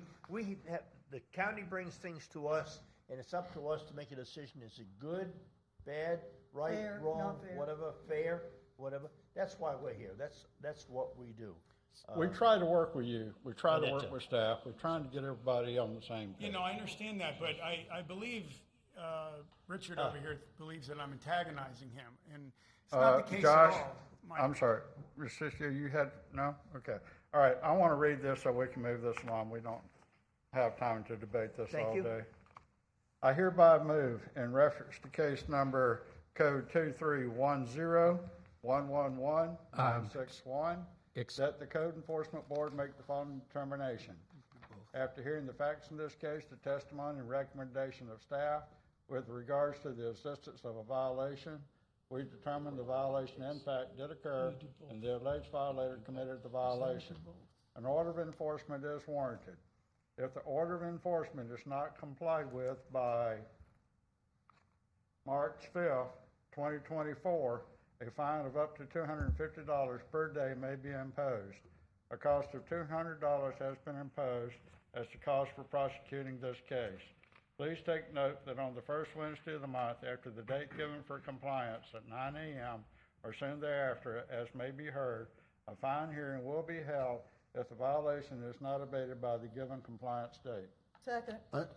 I'm all in favor of that if he stops. Right. Well, look, we can't. Can we make that? We can't tell people what to do. That's not our job. Our job is to do this. You're here to Okay. decide whether he's in violation or not. Okay. If he continues to violate, that's up to code enforcement Yeah, that's to their enforce. job. That's not Okay. ours. All right, that makes sense. Thank you. Okay, we got a So you second? got a second. Got a second. Second. Yes. All in favor, say aye. Aye. Opposed, like sign? Okay, if you go to the next one, please. There's a second case. Thank you, guys. Thank Mr. you, Murdoch? Just a minute, you got another one. There's a here. second case. Yeah, they're In reference to case number 2310111998, Code Enforcement Board make the following determination. After hearing the facts in this case, the testimony and recommendation of staff with regards to the existence of a violation, we determine the violation in fact did occur and the alleged violator committed the violation. Order of enforcement is warranted. If the order of enforcement is not complied with by March 5th, 2024, a fine of up to $250 per day may be imposed. a cost of $200 has been imposed as the cost for prosecuting this case. Yes. Should we? No, go For ahead. both You're of doing them? all right. Go with what you got. Okay. Please take notice on the first Wednesday of the month after the date given for compliance at 9 a.m. or soon thereafter, as may be heard, a final hearing will be held if the violation is not abated by the compliance given date. Do I hear a second? Second. Second by Mr. Taylor. All in favor, say aye. Aye. Opposed, like sign. Okay, sir, you're being until March 5th. Thank you for your time. Okay, all right. 15, case number 2309-111-724 has been removed. We are on 16, case number 2310-112-011 has been removed. We are on number 17, case number 2310-111-891, 309 Deerwood Lane, Donald J. Williams Jr., Sandra C. Williams, 309 Deerwood Lane. Is there anybody here representing them? We are going to number 18, case number code 422. Is that a typo error? Where it says code 422? No, it's not. No. It's not? Okay, code 422, 301 Campbell Road, Fort Pierce, Florida. Christopher and Kimberly F. Hall, 301 Campbell Drive, Campbell Road. Anybody here representing them? Okay, we are on 19, which is case number 2308-111-335 has been removed. 20, case number 2308-111-487 has been removed. We are on 21, case number 2307-111-098 has been abated. We are on 22, case number 2310-111-985, 213 North 40th Street, Fort Pierce, Florida. Linda Tompkins. What is that noise? Upstairs. Oh, is They're it working part on of the the roof. roof? Yeah. Sounds like a grinder or something going up there. Good morning. Please state your name and address. My name is Linda Tompkins. I live at 213 North 40th Street, Fort Pierce, Florida. Okay, would you please raise your right hand? Be sworn in. Yes, tell the truth, the whole truth, and nothing but the truth. Yes. Okay, very good. We're just going to hear from our representative. We'll be back with you. Ms. Moisey, please. Yes. For the record, I am submitting two photos dated October 24th, 2023, one photo dated November 9th, 2023, two photos dated January 23rd, 2024, two photos dated February 5th, 2024. During my first inspection of the property located at 213 North 40th Street, I found the property in violation for Section 11.05.01, Building and Sign Permits, to please obtain a permit for the stucco work done to the attached utility room. Section 13.08.01, Section 303.2, Protective Treatment, to please remove the mold and mildew from the structure. A notice of violation was issued on October 25th, 2023, with a correction date of November 8th, 2023. After getting no compliance, a notice to appear was issued and posted on the property on January 23rd, 2024, for the February 7th, 2024 Code Board meeting. I have had no contact with the owner as of February 5th, 2024. The property remains in violation. Okay, thank you very much. Ma'am, are you in violation or are you not? Yes, I am. Okay, very good. That was very plain and clear. Can you tell us what you need, how we can help, how you can get it done, when can you get it done? Well, I would like to request more time to have those issues corrected. I had some health issues and I was not able to get the letter that was sent to me because I was in the hospital at the time, and I've since recovered. So if I can be given some time, I can make those necessary corrections. Could you get it done in 60 days, do you think? 2 months? About time for a paint job, isn't it? Yeah, that's all, I mean, because it's been 4 months, and we understand, you said you were in the hospital, we understand that. But it's been 4 months since you were cited, and, so we're just trying to move this along and get it done and give you time. Well, I just found out about it when I got this notice on my Oh, door. you didn't notice it when you drove up in the front yard and looked at the house? No, because reason being, I go in the other door, Oh, and most of the time I'm not home till at Okay. night. And I didn't see it until one morning I was backing out and I saw it on the door. oh, you saw that, but you didn't see the house itself, more or less. Okay, anyway, so what? I don't use that door. Okay, so the back, okay, very good. Then, You have to agree how long it's will it time for a take? paint job, right? Yes, it needs a paint job, I think. Or cleaning. Mr. Or Chair, cleaning. I'll paint the whole house. That's okay. Okay, Or Mr. cleaning. Chair, it's, yes, it's also a permit for the work done. yes, absolutely. You're gonna need a The permit stucco, yeah. for the stucco work here on the side, on the building? You saw that? I saw that and I stopped the guy from doing it. As soon as my neighbor told me, say, don't let that guy do that. You need a permit. He doesn't have a permit. So as soon as my neighbor guy told me, I told the guy to stop. That's why it's only partially done. Okay, so if you're going to get the rest of it done, you need to make sure that somebody has a permit to do that, No, because. no, I'm not doing anything else but paint. Okay, but you see, you need to get a permit for what was done, Okay.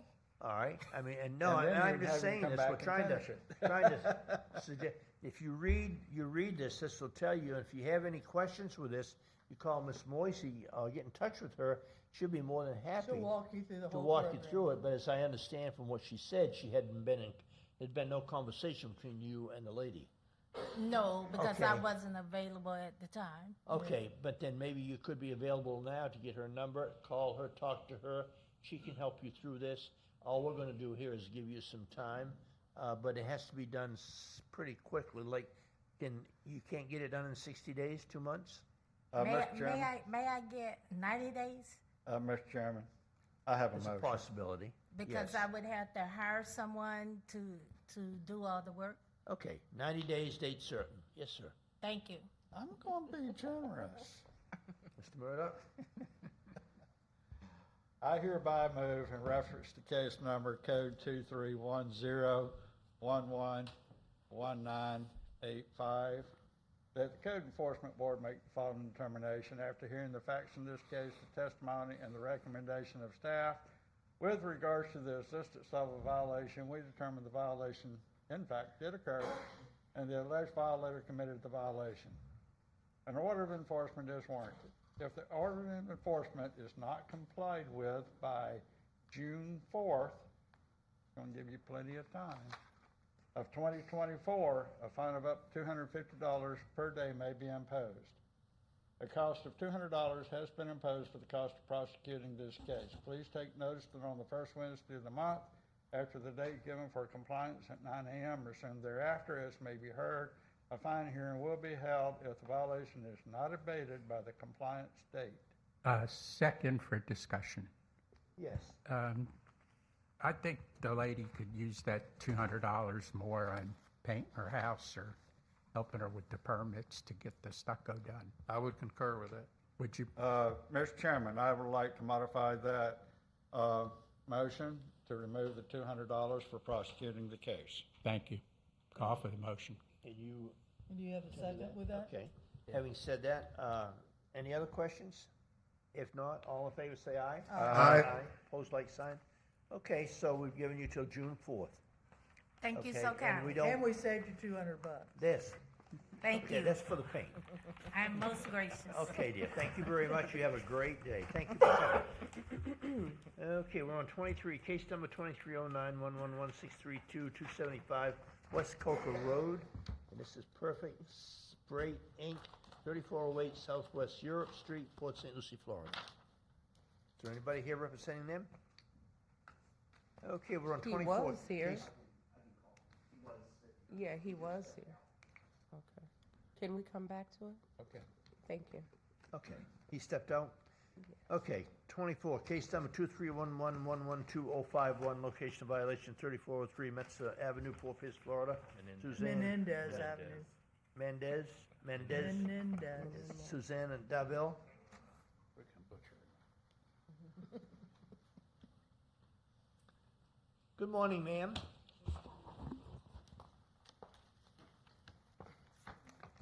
You can pull the microphone down if you'd like. There you go. Would you please state your name and address? My name is Suzanne Darvell at 3403 Menendez Avenue, Fort Pierce. Okay, would you please raise your right hand? Do you affirm to tell the truth, the whole truth, and nothing but the truth? I do. We're going to hear from staff, then we'll be right back with you, okay? Ms. Moisey, please. Yes. For the record, I am submitting one photo dated November 7th, 2023, one photo taken on November 30th, 2023, one photo dated February 5th, 2024, and property appraisal aerials from 2001 and 2023. During my first inspection of the property located at 3403 Menendez Avenue, I found the property in violation for Section 11.05.01 Building and Sign Permits to please obtain a permit for the gazebo/structure. A notice of violation was issued on November 8th, 2023, with a correction date of November 22nd, 2023. After getting no compliance, a notice to appear was issued and posted on the property on January 23rd, 2024. I have had contact with the owner. As of February 5th, 2024, the property remains in violation. Okay, Ms. Boise, I have a question for you, if I may. This gazebo, this is what we're looking at here. Is this a portable gazebo? From what I can see at the bottom of the gazebo, it looks like it's not portable. And that's because the way the structure is into The way it's set on the concrete, on Okay, the it's bolted concrete to- it's slab. bolted in? I have not been in the back to see if it is bolted in, but from the photo, it does look to be that way. Okay. All right, very good. And is the concrete, is the concrete part of it? No, the concrete is not part of this violation. Okay. Mr. Chair, I know I put a slab in my house, and I had to get a permit for the slab. Well, that's what I was wondering. This is not the slab, this is a gazebo. Okay. Okay, this is a violation, is a gazebo. The slab's been there forever and ever, it appears like. Okay, Right, my wrong, or question different. is this one of those gazebos you get down at Sam's Club Yeah, and I throw don't- up? I don't know. Yeah. Anyway, Is it? so, Looks like the one going we to, sell. yes, ma'am. So asking you the question, are you in violation or are you not? She said I am. She said you were. Yes. Okay, all right. And so this is not a portable gazebo. This is not something you take down and put back up. No. Okay, you've had it for a while? Yes. Okay, all right. What's involved with getting a permit for something like this? Coming in and applying for it, this would be an after-the-fact permit. Right. And so basically just getting with the permitting staff and submitting plans if we have them, and applying for it, so basically so we can go out and inspect it, make sure that it's been secured properly for the wind zones in this area and so forth. So that's all There's you a few gotta do. inspections we need to do, yeah. And putting that in more legalese, you couldn't permit that. You, Is I'm that what sorry, you're you saying? could permit? I don't see how you can permit that and meet wind loads with the fabric and all. It's just not permittable as a practical. I can't say that you couldn't get an engineer, but it's highly unlikely that you could do that. I could never pull that off. My question is if it was temporary, the definition of temporary, but she's saying it's been up there. How long has it some- been there? About more than 3 years. It kind of goes past a temporary. Yeah. Wish I could help you. Okay, unfortunately, you're gonna have to try to obtain a permit for this, only because, you've been cited for that. And, we're trying to figure out, thinking of, that's why I asked you if it was a temporary gazebo. Mr. Chairman, I have a question for the building department. Yes, sir. Would the building department be able to go out and examine to see if this is something that could be permitted? Because after Mr. Waters' comment there, I'm kind of wondering, are we beating a pound in the sand here? Yeah, basically the process would be to file for a permit, and request, apply for a permit. And then we review that and see what deficiencies to the code are. And if, the existing structure is not able to be permitted, then, as you mentioned, then we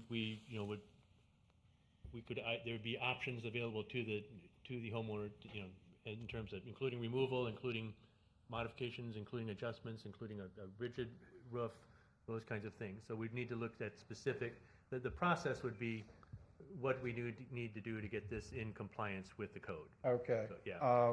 Would you be able to provide a card for this lady, and we'll give her some time so she can do the permitting and maybe assist her in whatever she needs to?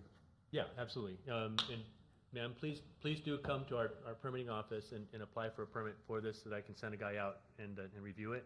Okay. And then we can go forward from there and try and bring this into compliance. Yes. Mr. Chair, she can do that as a homeowner? Yes.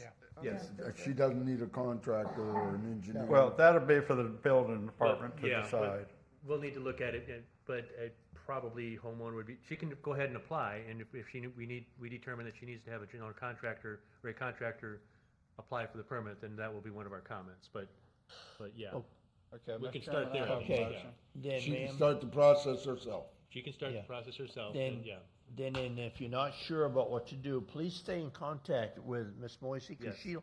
she'll help you. I mean, it's not a bad thing to talk to her, and she can maybe, she can't go with you such as that, but she can give you advice as to where to go, where the office is, and all such as that, if you have any questions, okay? And this Okay. gentleman's And going to it, give you a business card with his phone number, and you can call him for help.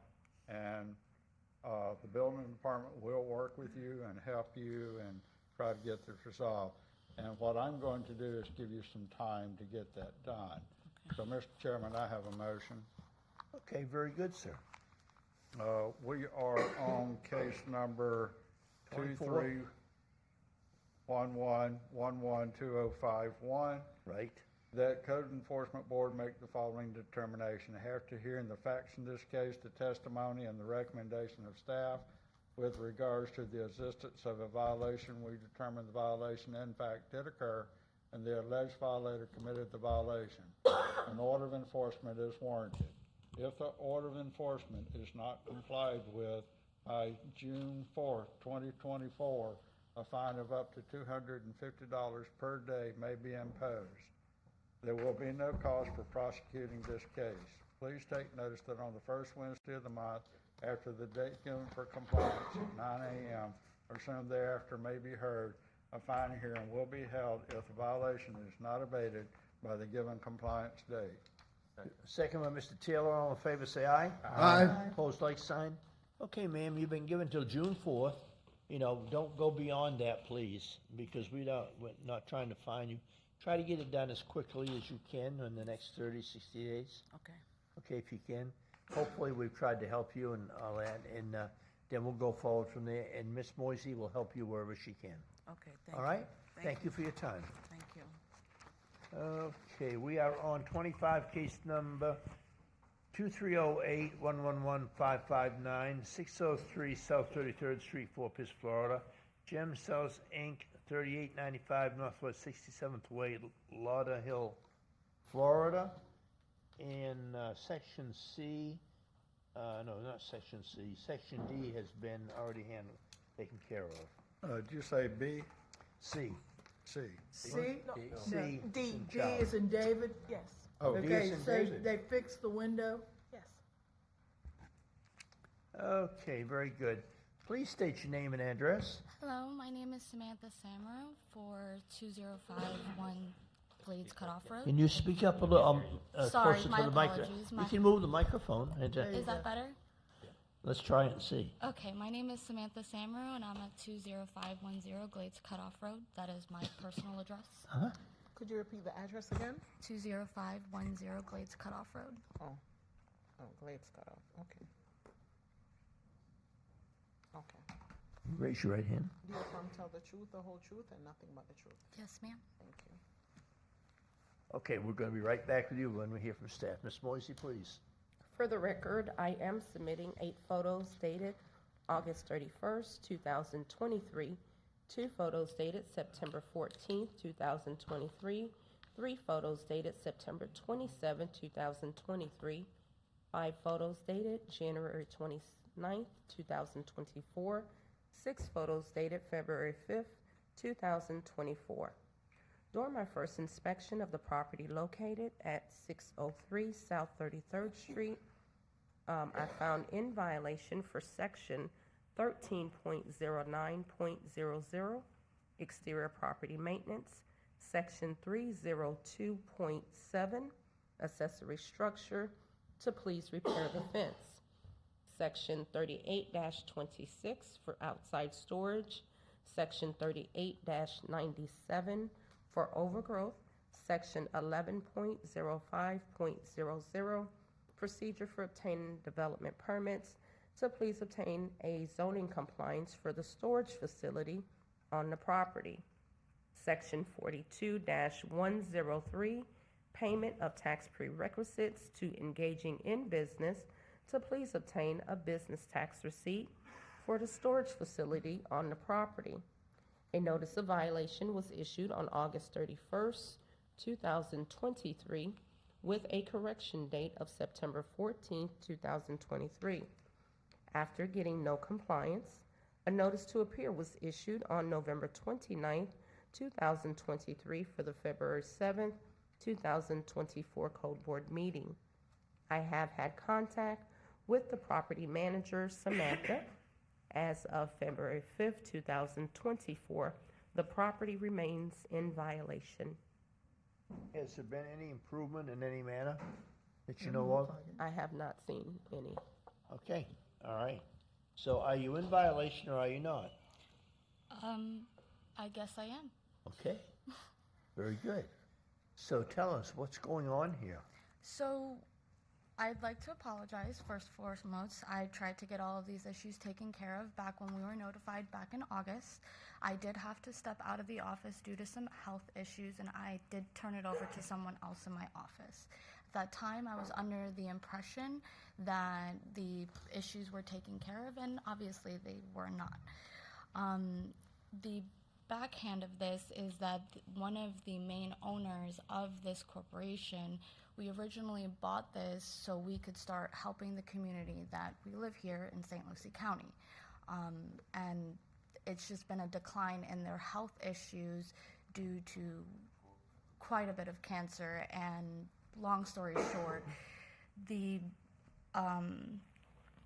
basically the other board members are now getting in turn realizing that it just took a little bit longer to make certain decisions, make certain money moved, and things of that nature.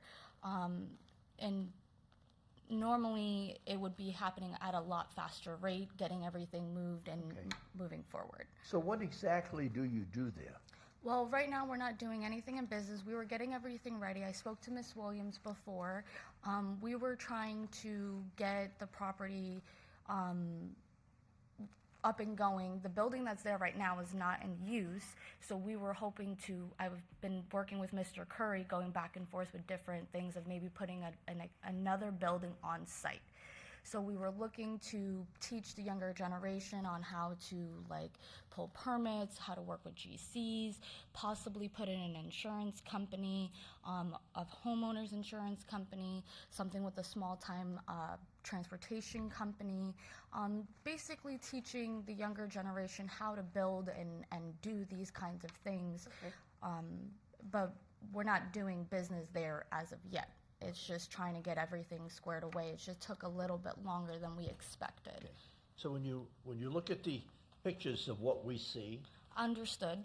not being there, and the grass not being done, and the overage of that, we realize you have vehicles and all this other stuff, but just visually seeing what we see, it's not much has been done for appearance-wise and all such as that. Agreed. As of right now, it hasn't. We are hoping within a year, this place will be completely turned around with permits pulled, everything to the T. It's just, it took a lot longer than we expected to get everything But started. it's been like 4 or 5 months now, or maybe, I would say from August 23 till now, and the grass is not even cut. I mean, Well, that's, the- things like that. That's not the only thing, and that's not the severity of it. Understood. But just apparently looking at it. Well, we did make sure we contracted a different landscaping company. We were paying them. We thought that everything was getting taken care of. After we realized that it wasn't apparent that they were taking care of it, we made sure that we had somebody else taking care of it. So when were they going to start, or when will they start? They already started this past week. They are working with a little bit of the weather issues, so I'm hoping that they'll be back to do the back half of the property this upcoming week. As far as doing everything, we were hoping to get everything in compliance pretty quickly. It's just taking a little bit longer than we expected. Okay. Mr. Chairman? Yes, please. Anybody else? How long have you owned this property? It's been owned for a little bit, I would say a couple of years, but we tried for the first part of owning it to get it into a different zoning. So until we did that was when we started making the motions of what we were going to try to do. The biggest concern was us trying to figure out what to do to help the community. That was something that I really feel passionate about. Living here locally, that was something that we wanted to make sure we impacted to help the community. We do help the church next door, the Apostolic Church. We work with them. We have worked with a few other different churches here in the area. It's just trying to get all those pieces together, and when someone's health is declining, it's making it a little bit harder to get those decisions made. I'm a little curious. So you've bought this property. It's clear you haven't done a whole lot to it in 2 years. If you're trying to help the community, it's my opinion you might start cleaning all this up. Okay. And I'm wondering why you need all these vehicles parked there Well, the point without of license plates.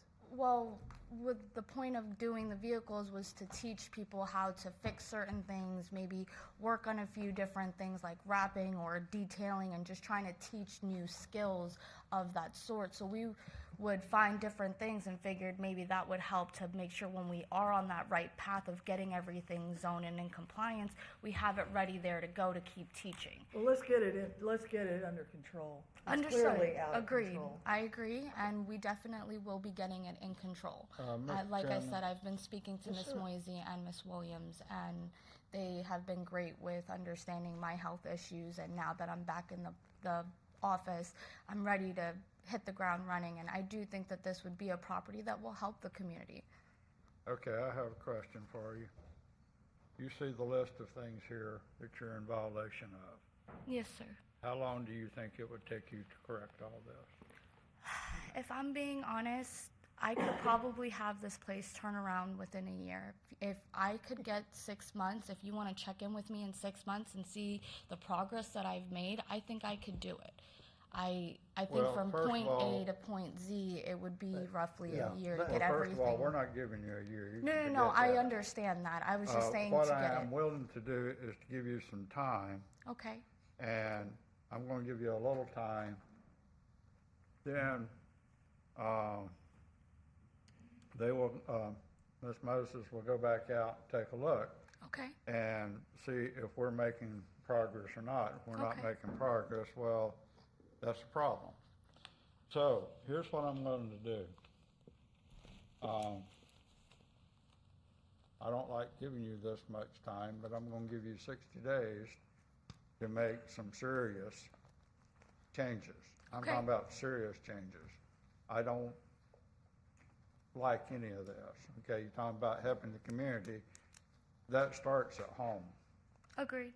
Okay, so, Mr. Chairman, I do have a motion. Right, and I'm not, if you want to, yet, I'm not sure it needs to be date certain. I think you can maybe, since it's in your area, you give them 60 days and then review it again and take a look? Is that what you're saying? I'm gonna give her a date certain, because I Okay. wanna impress upon them that this cannot continue, that I want them to actually be motivated, because a lot of this stuff here can be cleaned up. Okay.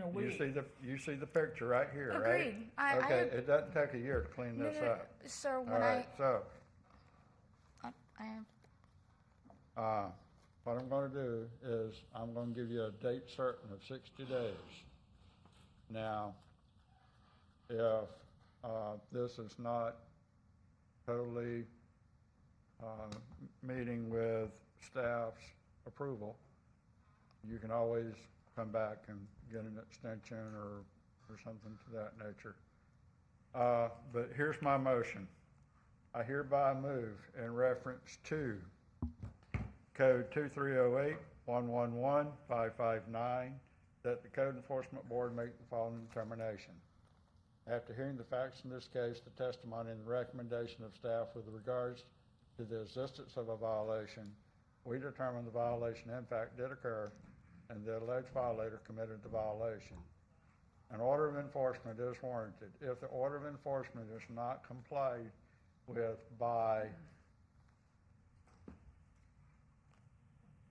April 15th of 2024. A fine of up to $250 per day shall be imposed. There will be no cost for prosecuting this case. Please take notice that on first Wednesday of the month after the date given for compliance at 9 a.m. or soon thereafter, as may be heard, a fine hearing will be held if the violation is not abided by the given compliance date. can Give it a second. I clarify? No. Just a minute. My apologies. I'm going to give it a second for that, but with A question? question. If I uphold that second, I have to tell you that if things like those garbage bags and those buckets and all that debris is not cleared off, and you come back here and ask for more time or whatever, I'm not going to be very enthusiastic about cutting off that $200 fee. I think this is absolutely abhorrent that it's lived like this for 2 years. But at this point, I will do a second. Okay, there's a second on the question. So is it $200 in or no? It is currently out. I'm giving her an opportunity to take that $200 and apply it to get this place cleaned up. I'll get it taken care of. Okay, so there's a question. Are there any other questions from the board members? If not, we're looking for a vote. All in favor, say aye. Aye. Opposed, like sign? Okay, so now we told you, you've got till the 15th, and as what, Ms. Monahan said, Get to work. That is not a it's- problem. I And it's don't not mind just getting you it getting to taken work, care you got fences, you got a lot of stuff. You may not get it all done, but you have to show improvement. Of course. Okay, and we Understood. expect to see you in a couple months. I have a question. He said something in regards to the following court hearing after the 15th. Well, here's I what wanted to we're- understand how you worded that. I'm sorry. Here's what we're telling you. Nothing's gonna happen as far as code goes until the 15th. After the 15th, you will be fined $250 a day I understand. until It's taken care of. it's taken care of. All right? Okay. So you need to Mr. get it Chairman. cleaned up by the 15th, Yeah. or it's gonna start costing you money. I understand. I'll get it taken care Okay. of prior to the 15th. All right, very good. Thank you Mr. very Chairman, much. Mr. Mr. Krieger. Chairman, just for clarification for the young lady, you were asking if there'll be another date. If you're not in compliance, fully in compliance by April 15th, they will be scheduling another hearing for you. It'll be a fine hearing. Okay, that's what I was And then asking. you can come back, if things aren't all resolved at that fine hearing, then you may be able to ask the board to delay imposing a fine till you complete.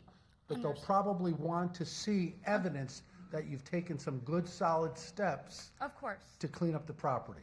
Thank you I think for that's just for clarification. Yes, that So clarifies. expect another possible date to come back. Understood. and you'll be notified. Understood. Okay. Thank you very much. All right, thank you for your Get time. to work. Clean it Okay. up. Call Ms. 16, Boyce. case number 23101111956, lot next to 3303 Avenue K, Fort Pierce, Florida, Common Comian Tax Liens Fund LLC. 14. 700 Route 130, North Suite 101, Mr. New Chairman, Jersey. Yes. doesn't look like there's anyone representing this case. I believe that we had a previous case we stepped over because the gentleman had stepped outside. Is that gentleman back in the office or in the audience? Yes, we actually have two that are here, if you guys want to go to those. Shouldn't Do you we want go to at do the that, or end? do you want to move it to the end? It's up to Let's the go- board. Yeah, let's go to the end. Let's get these done, what we got, and then we'll come back to them. And then, so, okay, is there, Suzanne, we got that one, we got that one. Was there anyone on the one I just called? 26 was absent. 26 absent. Okay, we're going 27. Code number 23081114553, 314 Angle Road, Fort Pierce, Florida. Cassandra Aguilera. Good morning. Please state your name and address. Cassandra Aguilar and 314 Engle Road. Do you Okay. affirm to tell the truth, the whole truth, and nothing but the truth? Yes. Okay, just bear with us. We're going to hear from staff. We'll be with you. Ms. Moisey, please. Yes, for the record, I am submitting 6 photos dated August 25th, 2023, 2 photos dated December 13th, 2023, 2 photos dated January 23rd, 2024, and 1 photo dated February 5th, 2024.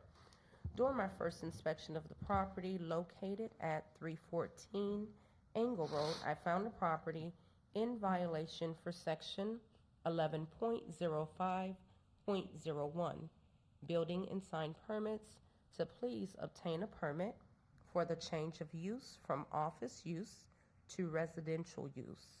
A notice of violation was issued on September 1st, 2023, with a correction date of September 15th, 2023.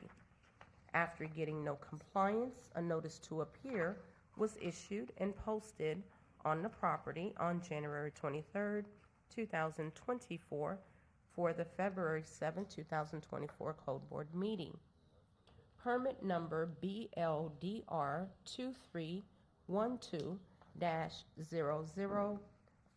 2312-005083 was applied for on December 13th, 2023, and is still in review. I have had contact with the owner. Staff has worked with the owner by providing extension and by removing the case from the January 3rd, 2024 Code Board meeting agenda and rescheduling the case for February 6th, 2024. I have had contact with the owner, as stated before. As of February 6, 2024, the property remains in violation. Okay, thank you very much. So I believe the property is still in violation? Yes. Okay, and you did apply for a permit? Mhm. Okay, we'll go to staff here. Mr. Mark, I concur with that statement. you concur that the permit is in place? No, she has applied for a permit. It is still in review, like. Okay, Your at Honor this said. time, we don't have any updates as to when did we not be able to tell her? We have done, let's see. We've done 1 review of it. We've sent back 8 comments from, or corrections from building and 3 from zoning, and we're still waiting on responses back to those. Okay, it's so still she in- has that? Huh? Do you have a response from staff? Yes, they just want us to redo the windows and the fire alarms. Okay, So we're working on that. okay, all right, very good. So you just need understand some that- time. Yeah, there's issues with the permit. We have not yet issued the permit. Yeah, Yeah, I know. Okay, Mr. Chair, I'm trying to understand the relevance of a permit. What's currently charged, if I'm reading it right, is obtain a permit for the change of use from office to residential. Am I correct? Correct. So we're talking about changing zoning from office to residential, or is this a remodel of an office to meet residential requirements? I would have to ask staff that. This is a remodel a request to use the existing structure as which was previously zoned as an office, or the change of use, basically. Right. As an office, and is now actually being used as a residence, and so they are requesting, that's what the permit is for, requesting to be used as a residence. To be used as a residence, and the permit that's applied for is changing. It's a change of use application. It's a change of use. Mr. Chair, I have a question. Yes, sir. All the vehicles, when it goes to residential, that will be illegal to have all those vehicles there. What are they planning Right. to do with them? Right, This- we're not there yet. Yeah, Okay. that'll be for code to work Yeah, out. we're not there Um, yet. Yes, Okay. sir. Here's my question, Mark, is timeline, you have an estimate of how long this would take to get all? Currently, we're waiting on you to supply documentation and changes of plans back from the applicant. Okay, So how much it's time do you basically- think you need? So the contractor said he'll be here on 2 more weeks to 2 redo more the weeks, plans. Okay. Mr. Chairman, I have a motion. Okay. In reference to case number 2308-111-455, I move that we continue this case to the April 3rd Code Board meeting. Second. April 3rd, okay, second by Mr. Waters. All in favor, say aye. Aye. Opposed, like sign. Okay, ma'am, this is uncommon, but we did go ahead and give you some time. April 3rd, all right? All righty, thank you. Thank you very much. Good luck, and keep in mind, the cars and all such as that, when you change to residence, it's gonna change the whole outside around you, okay? All right, number 28, case number 2310111-962, 2608 Walker Drive, Fort Pierce, Florida. Mira and Ashan LLC, Riviera Branch Drive, Fort Pierce, Florida, 3412. Is there anybody here representing? Oh, hi. You surprised me. Snuck up on you. Yes. Welcome to the meeting. Would you please state your name and address? Mira Chigani, 2412 River Branch Drive, Fort Pierce, Florida, 34981. Okay, you're going to raise your hand in a minute, and that lady's going to swear you in. Do you affirm to tell the truth, the whole truth, and nothing but the truth? Yes. Okay, we're going to hear from our staff, then we'll be with you, okay? Ms. Moisey, please. Yes, for the record, I am submitting one photo dated September 12th, 2023, one photo dated October 20th, 2023, one photo dated January 30th, 2024, one photo dated February 5th, 2024.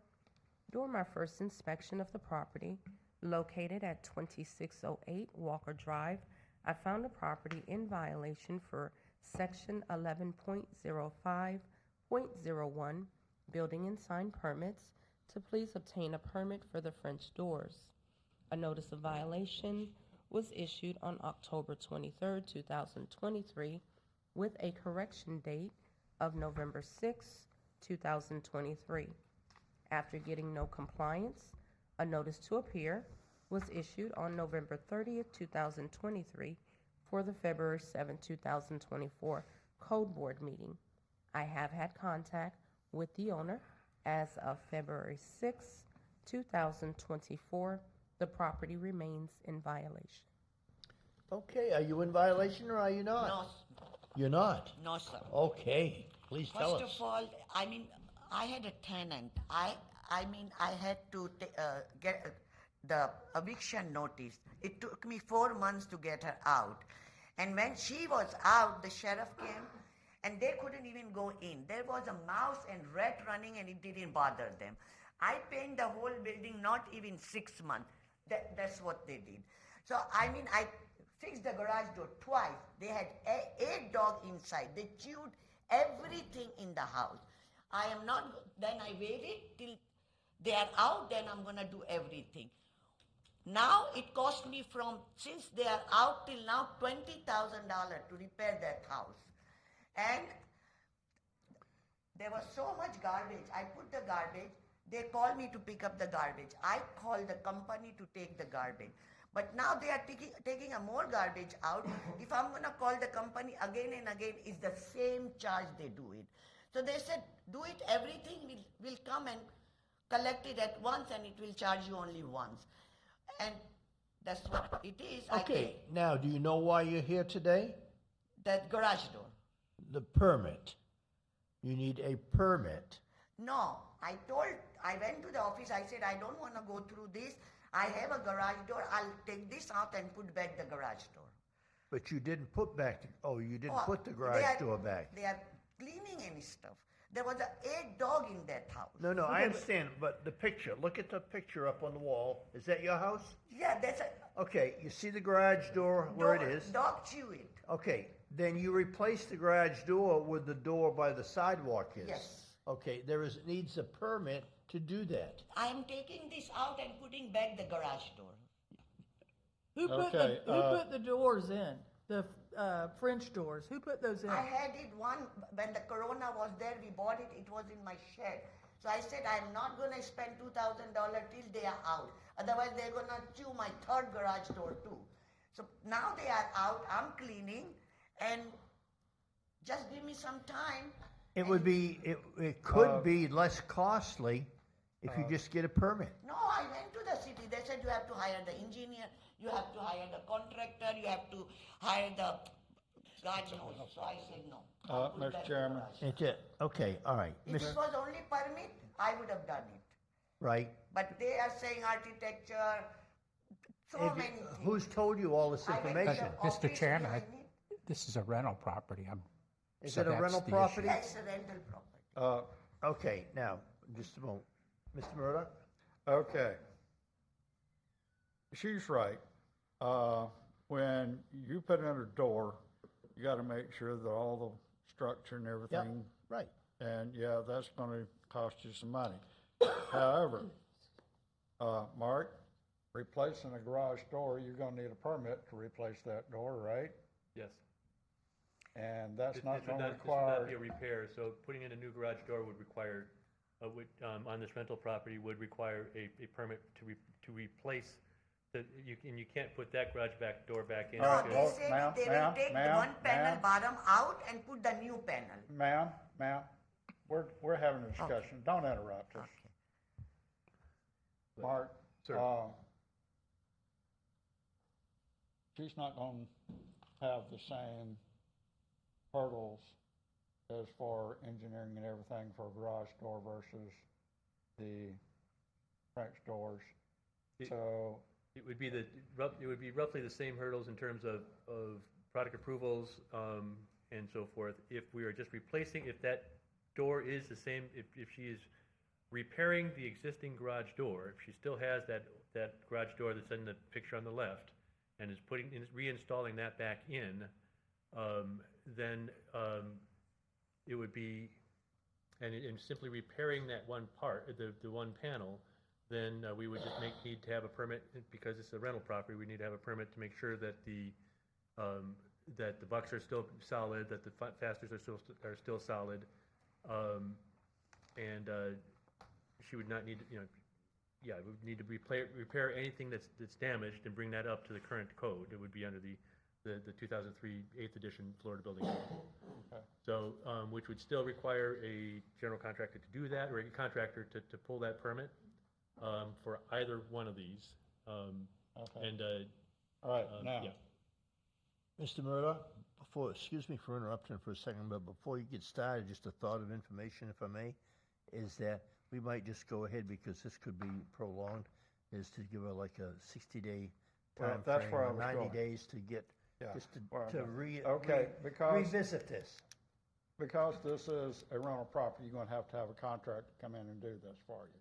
He's going to have to pull a permit. Do you understand that? I have to pull permit because they said I don't have to take permit if. You see that man right I there? found out right now. He's the man that has the say. Yeah. You need a contractor. Can't do it yourself. Can't have your friends do it. You're going to need a licensed contractor. That licensed contractor will need to pull a permit. Okay. Now, in order to do that, I'm going to give you some time. Okay. All right? Mr. Chairman, I have a motion. Date certain? Yes. Thank you. In reference to Code 2310111962, that the Code Board make the following determination. After hearing the facts in this case, the testimony and the recommendation of staff with regards to the existence of a violation, we determined the violation in fact did occur, and the alleged violator committed the violation. An order of enforcement is warranted.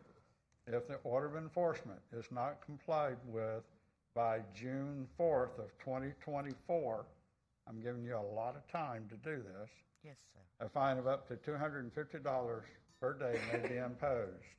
A cost of $200 has been imposed for the cost of prosecuting this case. Please take notice that on the first Wednesday of the month, after the date given for compliance at 9 a.m. or soon thereafter, as may be heard, a fine hearing will be held if the violation is not abated by the given compliance date. Second. Second by Mr. Pete. All in favor, say aye. Aye. Opposed, like sign. Okay, dear, so we've been giving you that time, so please understand in your work of this, whether you need to talk to staff or whatever, before you make your decisions, you need to weigh both prices because you may be one and the same, and we don't want to, I don't know that, we're just suggesting. Okay. Okay? Thank you very much. You have a swell day. Yeah, but Okay? one problem, I did went to the city, but it was in my shed. So they said we need a number. I don't know the model number or anything. They took the You need to sticker talk out. to staff, and they'll. Let me stop you. Ms. Moisey Okay. will handle all of that. Yeah, you get a contractor, the contractor will do all that. You just gotta get a contractor, okay? Okay, number 29, case number 23101119737, 1704 Engle Road, Fort Pierce, Florida. Nelson Dario Lopez Mendoza.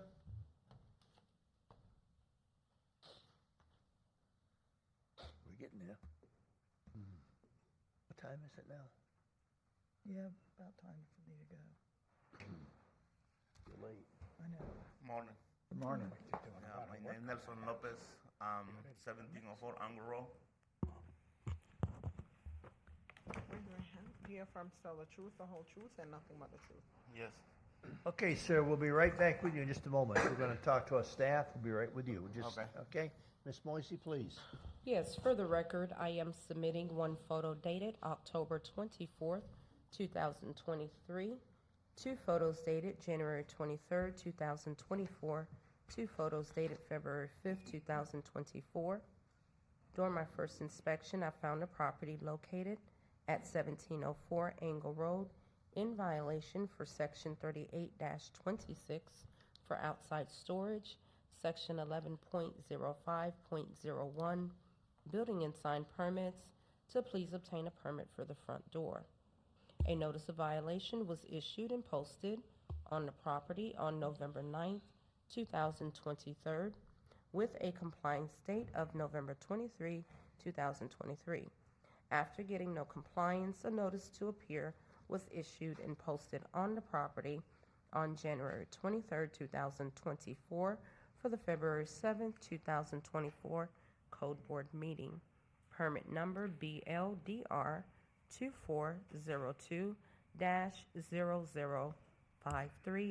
2402-005395 was filed on February 2nd, 2024 for the door and is along with some other unpermitted work that was done, and the permit is still in review. The owner has been in contact with staff. I haven't had personal contact, but staff has. As of February 6, 2024, the property remains in violation. Okay, thank you very much. Sir, are you in violation or are you not? Yes. Okay, you did go ahead and apply for a permit. I already do. Yes, you already did that and everything, so let's find out. Sir, Mark, do you know about the permit on this? Yeah, I concur that it is, he has applied for the permit and it is still in review. It is in review, you have no comments on it at this time? It's too soon to have any Too comments soon? on, yeah. Okay, all right, Could be a so, simple permit, it's just a door, It's right? fairly straightforward, yeah. Okay. And all right, been so in- you're just gonna need some time until we get this, to get the permit back, correct? Yes. Is there anything else you'd like to tell us? Oh, yes, I'm sorry because somebody confused me because he told me and you don't need the permit for the addition in the county, but Okay. it's my first house I buy, that's why. We're gonna give you some time here. I'm sure Mr. Murdoch or somebody here will give you some time. and you can- Mr. Chairman, I have a motion. Yes, sir. I move that we continue this case to the April 3rd Code Board meeting. Second.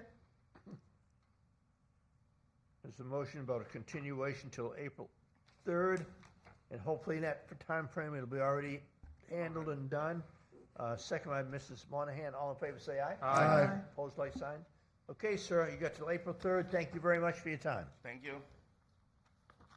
Okay, we're going to number 30, case number 240-111-2350, 10425 Oak Hill Road, Fort Pierce, Florida. Nancy and Diana and Messioli. Messiola Estate has been abated. Okay, I gotta now, we're going, Mr. Chairman, I've got to go, so, you have, yeah, sorry to leave you guys. Mrs. Monahan is leaving the house. She is leaving the house. Behave yourself. Anyway, we'll try to handle it. Thank you very much for your help this morning, ma'am. Yes, sir. Okay, number 31, case number 240-111-2241, 5603 South End River Drive, Fort Pierce, Florida. Brenda LaGrange. Is there anybody here? Okay. So now we're moving on to number 32, case number 23091111640, 6830 South US Highway 1, Port St. Lucie, Florida. Sanaya Holdings LLC. We're on 33, case number 2312112206 has been abated. We are now on 34. 34 is 2208108565 next to 103 Eden Garden, Creek Lane. Don Cody. Good morning. Thank you for waiting. You've been very patient. Please state your name and address. Yes, my name is Don Cody. My address is 126 Eden Creek Lane, Jensen Beach, Florida. And I have our secretary, Dawn Orr, with us. Yes, is she going to speak? Go ahead, ma'am. Yes, go ahead. Dawn Orr, it's 127 Eden Creek Lane, Jensen Beach, Florida, 34957. Raise your right hand. Do you affirm to tell the truth, the whole truth, and nothing but the truth? I do. We're going to hear from staff. They'll be right with you. Swearing Paula. Oh. Because she wasn't. I'm State your sorry. name for the record. Paula Guy.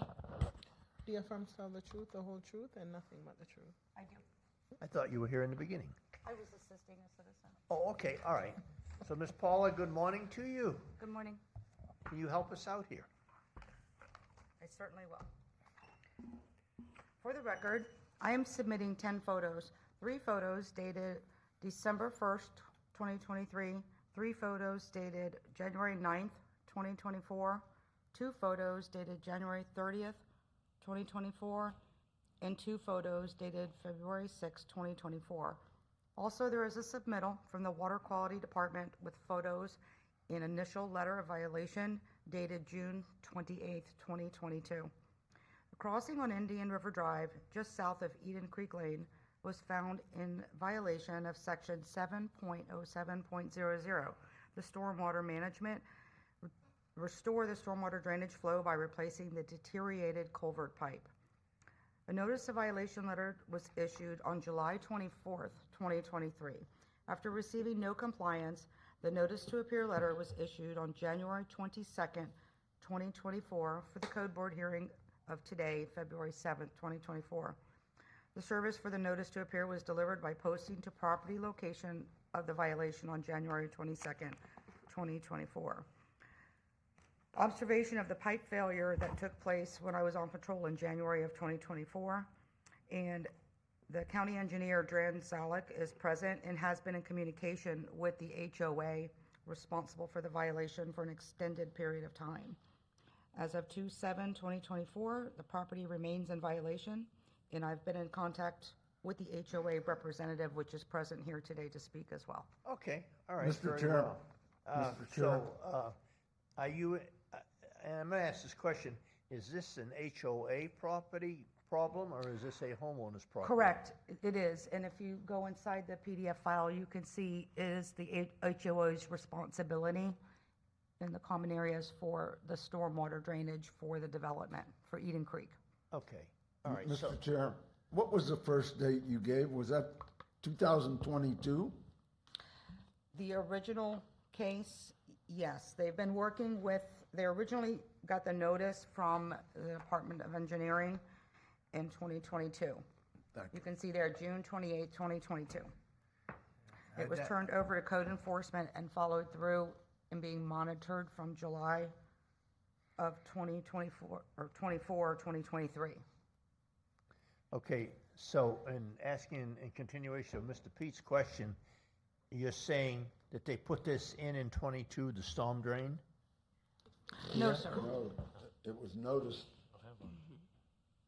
It was noticed by the Department of Engineering for the Okay. county Yeah. to correct the violation of the deteriorated culvert pipe by them in June 2022. After no compliance, it was turned over to us to enforce. They send their first letter of notice that there's a problem that needs to be corrected. Okay. And it was turned over to us in July of 2023.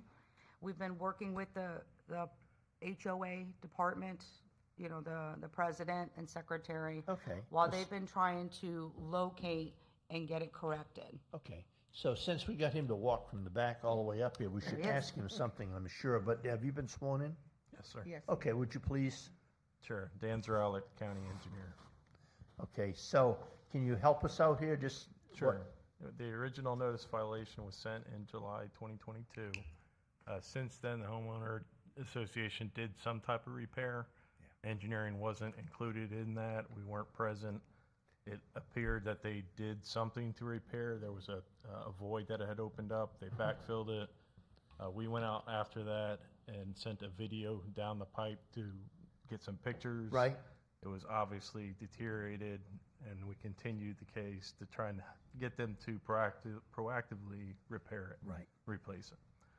Since then, it has functionally collapsed now. It's still Okay. flowing, but we're almost in an emergency situation now. Okay, so the breach that we have here, I say breach, the whole, does that, are we saying that it needs to be, go from there to the water, to the, all the way through?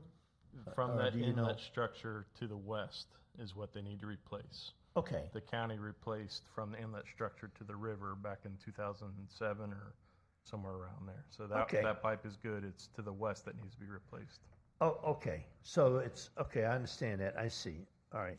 It gives us a better idea, I think, an overview of the, okay, now, Mr. Cody, please. Well, Help us out here, you're in violation? Yeah, I've been working with the county on this. We did do a repair in 22, and the flow from the creek to the river was flowing fine, and I sent information to Daniel on that, and the water was flowing, so we kind of held back on the repair. And we've been trying to get a hold of a contractor that will do that type of work, which was very difficult. But we've been working with the county very closely with code enforcement. We now have a contractor that will do the job, and we just been issued a permit to do it. Okay. So that should be completed in a matter of time. Okay. In fact, I got a call from the contractor while I was in here. He's getting ready to start. I can say your staff has worked very closely with us, Daniel and Paula, and we appreciate that. It's a big job. It's not an easy job, and trying to go. We're only 15 residents of that I see. HOA. I see. So we have a very short amount of budget. I just want to add, just to Yes. that, we Make sure you're speaking. have- I'm sorry. We have an emergency board meeting because, like he stated, we only have 15. So I've got that letter out, the emergency board meeting, so that we can do an assessment because we are small. So Okay. that is this Saturday that we're meeting, and then we will be putting all the invoices out to get the funds. And we've already, all of our homeowners know. So within 60 days, you should have this all done? Yeah. I have a motion. No problem. Yes, sir, Mr. Pete. Okay, I hereby move in reference to case number 2208108565 that the Code Enforcement Board make the following determination. After hearing the facts in this case, the testimony, and the recommendation of staff with regard to the existence of a violation, we determine the violation in fact did occur the alleged violator committed the violation, an order of enforcement is warranted. If the order of enforcement is not complied with by May 1st, a fine of up to $250 per day may be imposed. A cost of $200 has been imposed as a cost for persecuting the case.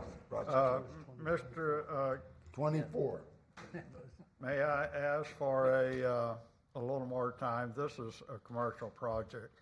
It's not done quickly. Check the engineer first, see what he thinks. Yeah. They're well underway, is from what I understand. Not from the standpoint they can just get that done in 90 days. I don't Sir? think. Can Yes, you sir. help us out here? We issued the right-of-way permit for the work to proceed yesterday. The work should be able to be done within 60 days. Within 60 days? Okay, all right. Then I think your motion is probably fine. Okay. What he said. I'm I'll looking second. for a second.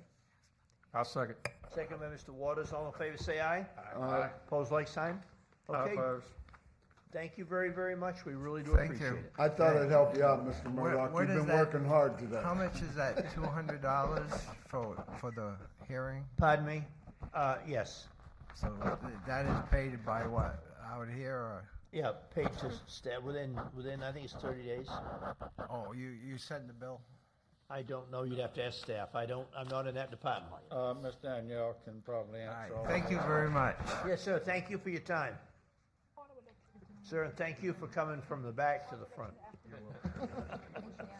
Been sitting here all day. Okay. We're on number 35, case number 2311112094, 5906 Rain Tree Terrace. Trail. Angela K. Smith. Good morning. Hi, good morning. Welcome. Please state your name and address. My name's Angela Smith. My address is 5906 Raintree Trail, Fort Pierce, Florida, 34982. Raise your hand. Do you affirm to tell the truth, the whole truth, and nothing but the truth? Okay, dear, we'll be right back with you. I'm going to talk to staff, then we'll be with you, okay? Yes, Ms. Paula, please. For the record, I am submitting 5 photos. There are 3 photos dated November 16th, 2023, 1 photo dated January 29th, 2024, and 1 photo dated February 5th, 2024. Also, a copy of the culvert letter dated October 13th, 2023 from the County Engineering Department. 5906 Raintree Trail was found in violation of section 7.07.00 Stormwater Management Failed Culvert Pipe. A notice of violation letter was issued on November 17, 2023. After receiving no compliance, a notice to appear letter was issued on January 22, 2024, for the Code Board hearing today of February 7, 2024. The service for that notice to appear was delivered by hand service to a family member on January 22, 2024. No response from the owner, from business card left with occupant requesting communication from owner on January 22nd, 2024. As of today's date, the property remains in violation, and the property owner is here this morning to speak. And also, James O'Connor from the Water Quality Division is here if the board has any more questions regarding the violation. Okay, very good. So, yes, ma'am, are you in violation or are you not? You are? Okay, can you give us a little insight on what the plan is? Yeah, so I'm working with my sister. She's in a permitting company, and she's going to be pulling a permit for us to get the culvert in. Okay, she's going to pull it up through the county. Yeah. Mr. Chair. Yeah, I think I don't know if she already started. I talked to her last night. I think she was in the process of getting it. Okay, because this is, we're going back till, November or something like that, and this is February, and it's something quite important that this be done. As you can see, the water's backed up and all that, and so the permitting and all that, and prepared to, I don't know what the cost is. I think the county can give you some help if you need it, and not the county giving you help, but time frame wise, there is a program for driveways. Are you aware of that? You are? Okay. So what you're saying is what is your time frame? I don't know. Well, that's something that's the other part of this it has to be done fairly quickly because Mr. Chairman, Mr. Chairman. Mark, how long is it gonna take to get a permit for a driveway? I'm not quite familiar with for the driveway permits, but it should not take too long to get that taken care of, yeah. I would assume. Mr. Chairman, Assistant County Attorney Catherine Barbieri, those are issued through, they're not issued, I don't believe, through the building department. They're Right. issued through engineering. Yeah. He's been sitting there. We should use him Mr. for Chair, sure. I hate to interrupt, but I do have it's a question, and I had a question on an earlier case. It'll apply to this one too. Yes, sir. And that question is, I'm looking at the fire hydrant. The fire hydrant obviously is not on their property. It's on county property.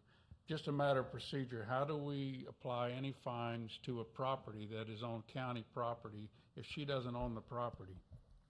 Assistant County Attorney Catherine Barbieri, they're the violator. There would be no driveway there if they did not ask for the permit so that they could reach their house. So, but the issue that I have is just a legal issue. If she doesn't correct said violation, the violation exists on county property, and I just don't understand how we can issue, this will apply to all permits. I happened to notice this while I was at my own home, looking at my pipe to make sure it was good, and I noticed my property ends before the pipe. The pipe belongs to the county. County maintains the ditch. They mow the ditch. How do we cast this back on the homeowner legally whenever they don't own it? So, Let's speak to this gentleman here that's, I think Mr. Krieger is willing to answer that question. okay, let's speak to this gentleman here and then we'll talk here. Go a little, yes. If a fine is imposed, it's a lien against the property owner as an individual and attaches to any property that they may own. And It's that a the violator judgment. may It's own. like a judgment. so I agree with that. How do we give someone a judgment for something that doesn't, for a violation that doesn't exist on their property? Because under the rules in the code, they're required to take care of a culvert. That is part of the arrangement whereby they're allowed to have access to their property with a driveway. So therefore, they're not complying with the county code, and therefore, they can be found in violation of not complying. Assistant County Attorney Catherine Barbieri, they're the violator. As the violator, it will attach to all real and personal property they own. So in theory, if you had someone who was just a tenant and they were causing it, and we do this occasionally, we'll bring the property owner and the tenant, and then it will attach to all real and personal property the tenant owns also. So in this case, it happens to be that the violator owns the property right next door, and it will attach to all real and personal property they own. So may I ask, does the county have any stake in this? Because often we have companion cases. I just want to make sure that we're clear because. No, sir. We've given them the right to cross our property and put a driveway in to reach their home. So with a driveway permit, if they don't, we could, then our stake would be, to cure the violation, we would remove the culvert. And then they would not be able to reach their house. I do see the two-edged sword with that. I'm just, from a technicality, Okay. I just can see we're going to do a lot of these. We should get this out in the open now if there's an issue, so. Okay, let's speak to, Pete, can you hold on just a moment? I sure can. Yes, sir. Go ahead and help us out if you can. Yes, sir. I can't speak to the legalities in regards to how the Right. fines are issued. Oh, sorry. James O'Connor, Stormwater Inspector, Water Quality Division, Okay. St. Lucie County. I can tell you that based on the parameters and the inspections that we do, this pipe is in a failed state. Also, that pipe is not up to the current county code. The current county code is a 15-inch pipe, whether it's corrugated metal, HDPE. This clearly is not of that standard, and it is impeding water flow on Raintree Trail, which will cause Backup. basically a domino effect down the Sure. entire street. Okay, very good. So, now, is there any, Mr. Pete, you have a question from there? No, I have a motion. Oh, well, hold on just a moment. We haven't, is there any other thing here? Is there anything else you'd like to say, ma'am? No, just that I'm gonna work on it. I'm gonna get Okay, it done. but please keep in mind the severity of this. And you say that you have your sister, whomever might be working on it, you may want to kind of prod her along and say, you know what, this is very, very important, because we're going to give you a time frame here. And we don't want to fine anybody. We want to try to, okay? Yeah. All right, so is there anybody else that wants to say anything? No. Then we're looking for a motion. I have one. Yes, sir, please. I hereby move in reference to case number 2311112094 that the Code Enforcement Board make the following determination. After hearing the facts in this case, the testimony and the recommendation of staff with regard to the existence of a violation, we determine the violation in fact did occur and the alleged violator committed the violation. An order of enforcement is warranted. If the order of enforcement is not complied with by May 1st of 2024, got it that time, Jack, a fine of up to $250 a day may be imposed. A cost of no cost there. Please take notice that on the first Wednesday of the month after the date given for compliance at 9 a.m. or soon thereafter, as may be heard, a fine hearing will be held if the violation is not abated by the given compliance date. Do you understand all that? Yes. Second. Okay, second by Mr. Murdock. All in favor, say aye. Aye. Opposed, like sign? Okay, you understand. Thank you very much for your time. Okay, we're on number 36, case number 23091111646 has been abated. We are on number 37, case number 23081111336, 359 Traub Avenue, Eliza Amador.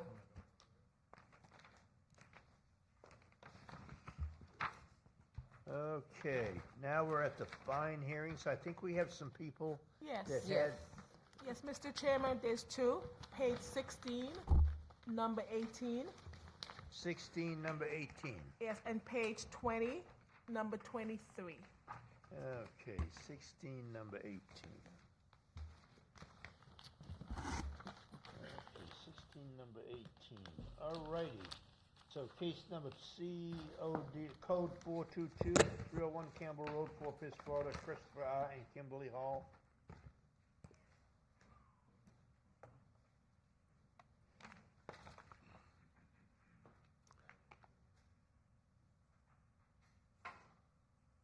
Good morning. Welcome to the meeting. Welcome. Thank you for waiting. We tried earlier. I stepped out. Sorry. Please state your name and address. Charles Perry, 475 Campbell Road, Fort Pierce, Florida. Okay, gonna be sworn in just a minute. Do you affirm to tell the truth, the whole truth, and nothing but the truth? I do. Okay, Ms. Moisey, please.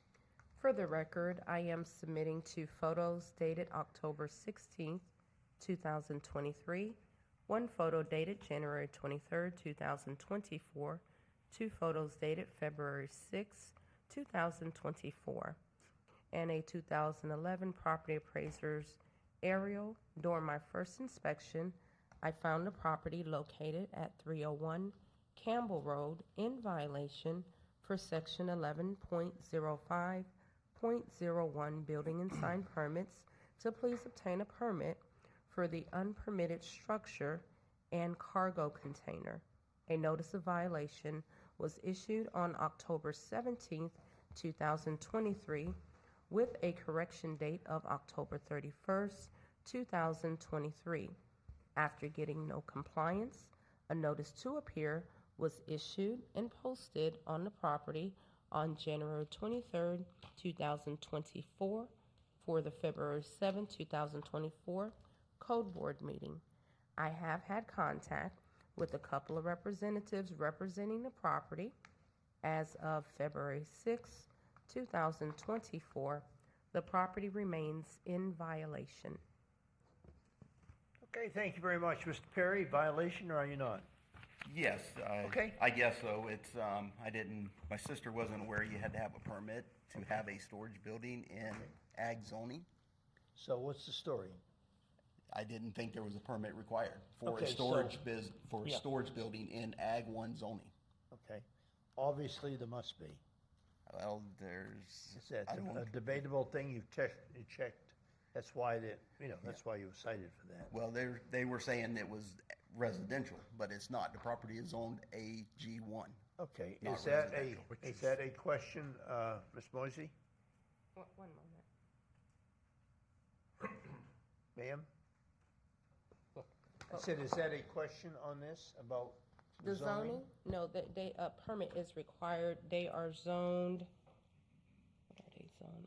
Ag 1, and the use type is residential. So a permit is required for the unpermitted structures. I have a question.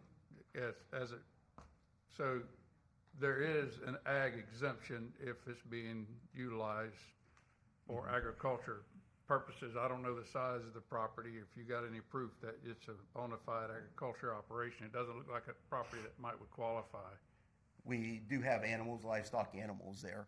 I mean, What's the size of the property? it's 3.5 acres, 3.24 or something. It's my sister's. This property is not ag exempt. Yeah, I believe you gotta have 5 acres, 4 acres.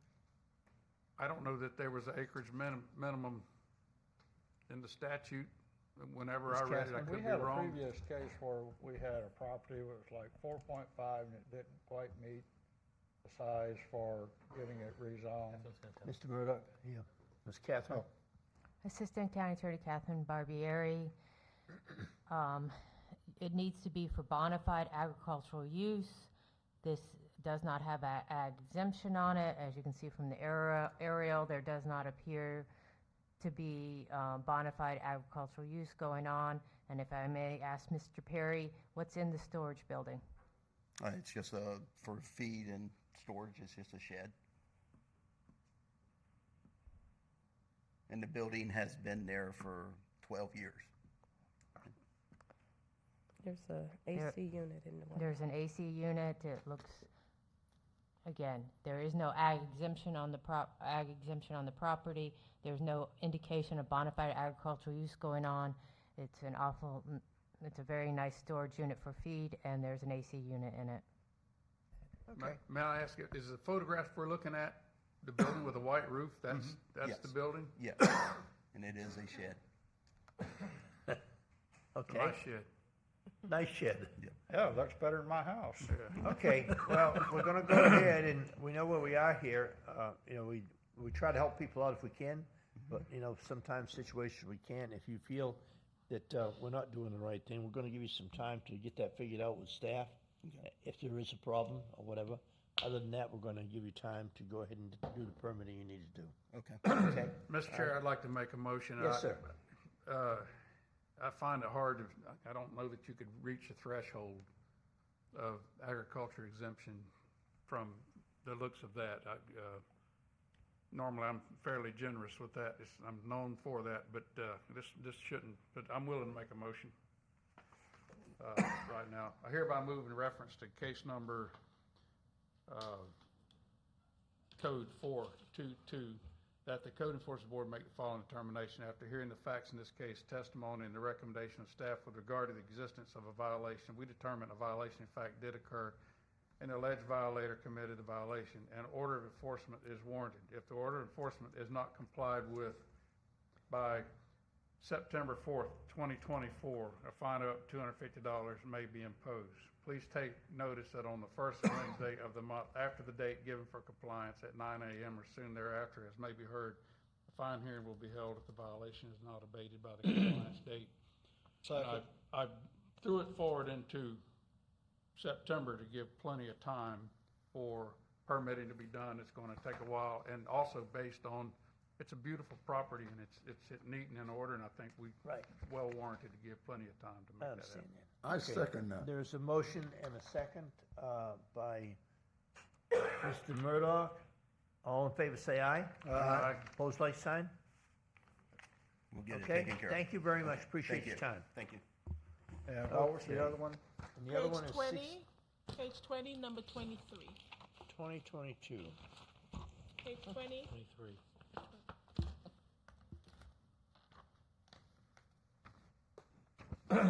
23? Perfect freight.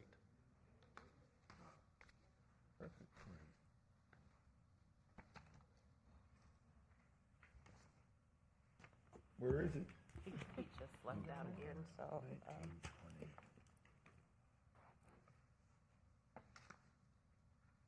Okay, I got it.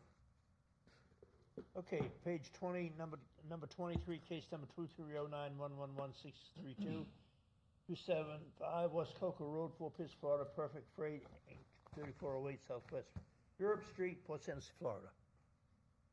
He stepped out again. We went to get him. That's it. Okay. That's it.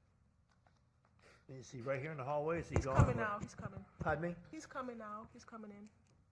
Okay, I just don't, it's hard enough to do this and get through all of these and to have to keep going back. Oh, the pay's not enough You for know, them. but, and trying to give, there's a time we do this, a time here, we spend our time, they should,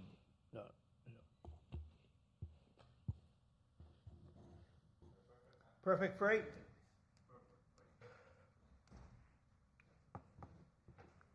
You almost missed.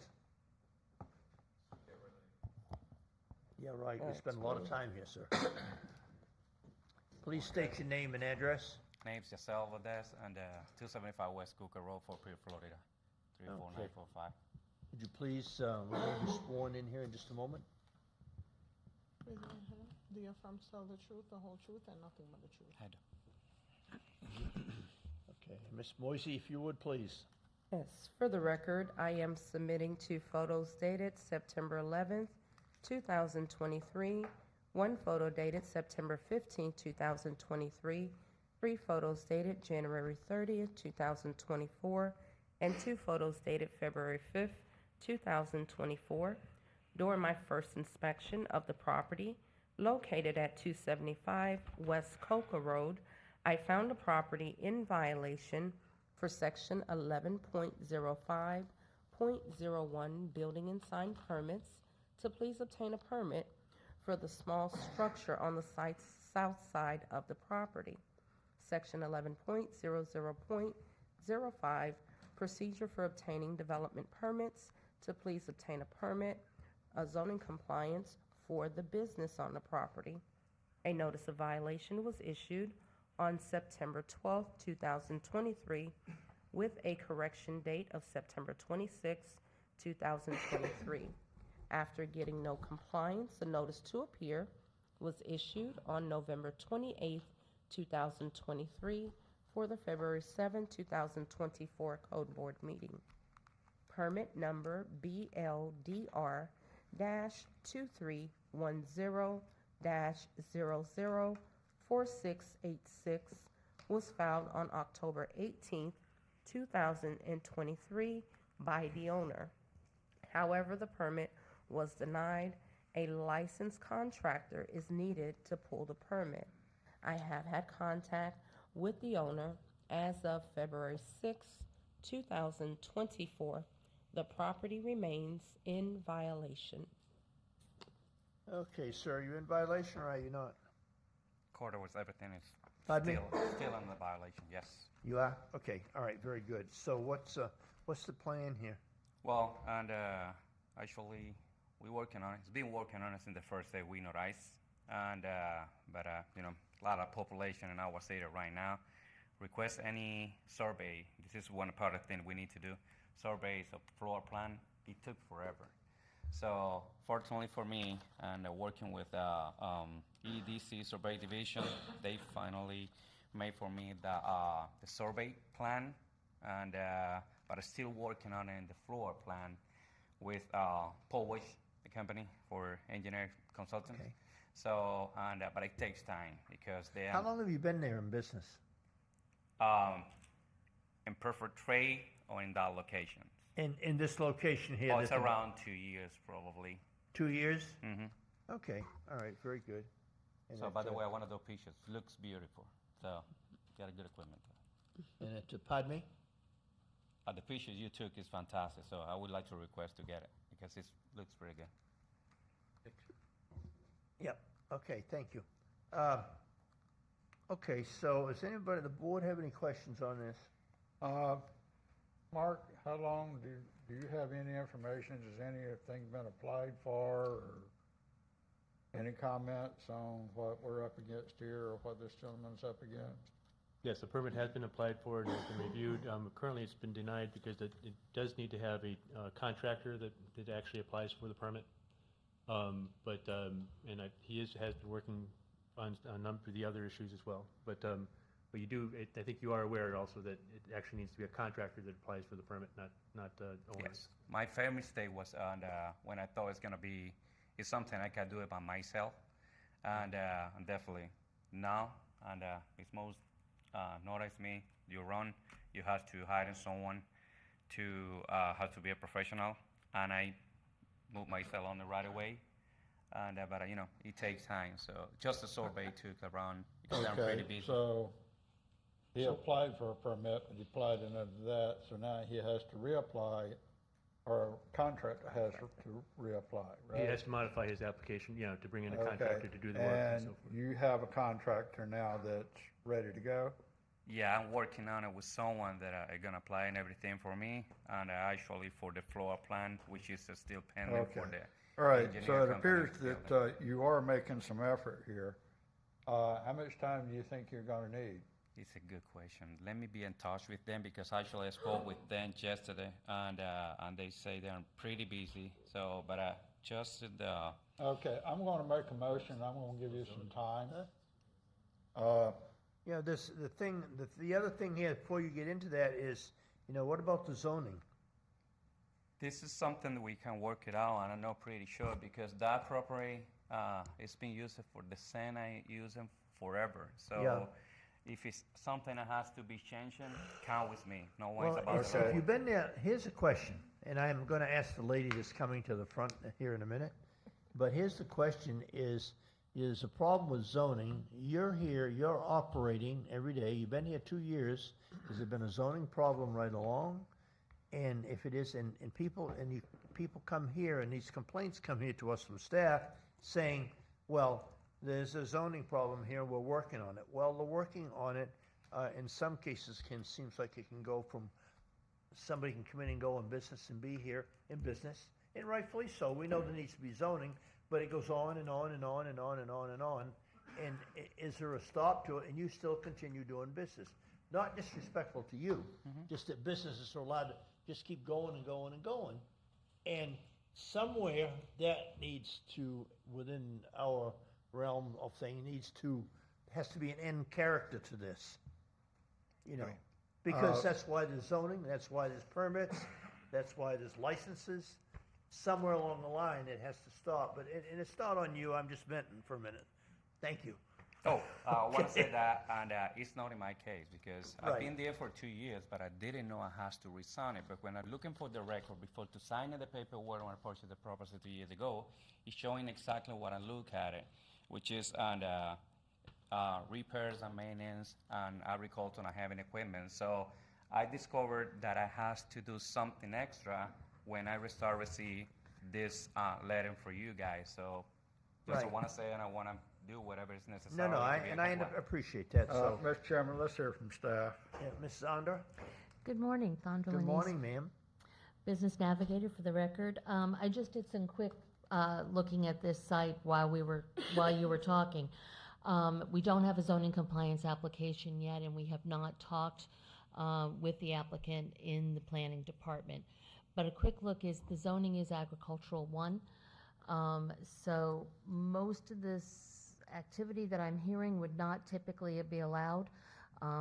This is a area that the permitted uses are things like residential, agricultural, research and solar. You've seen some things like that.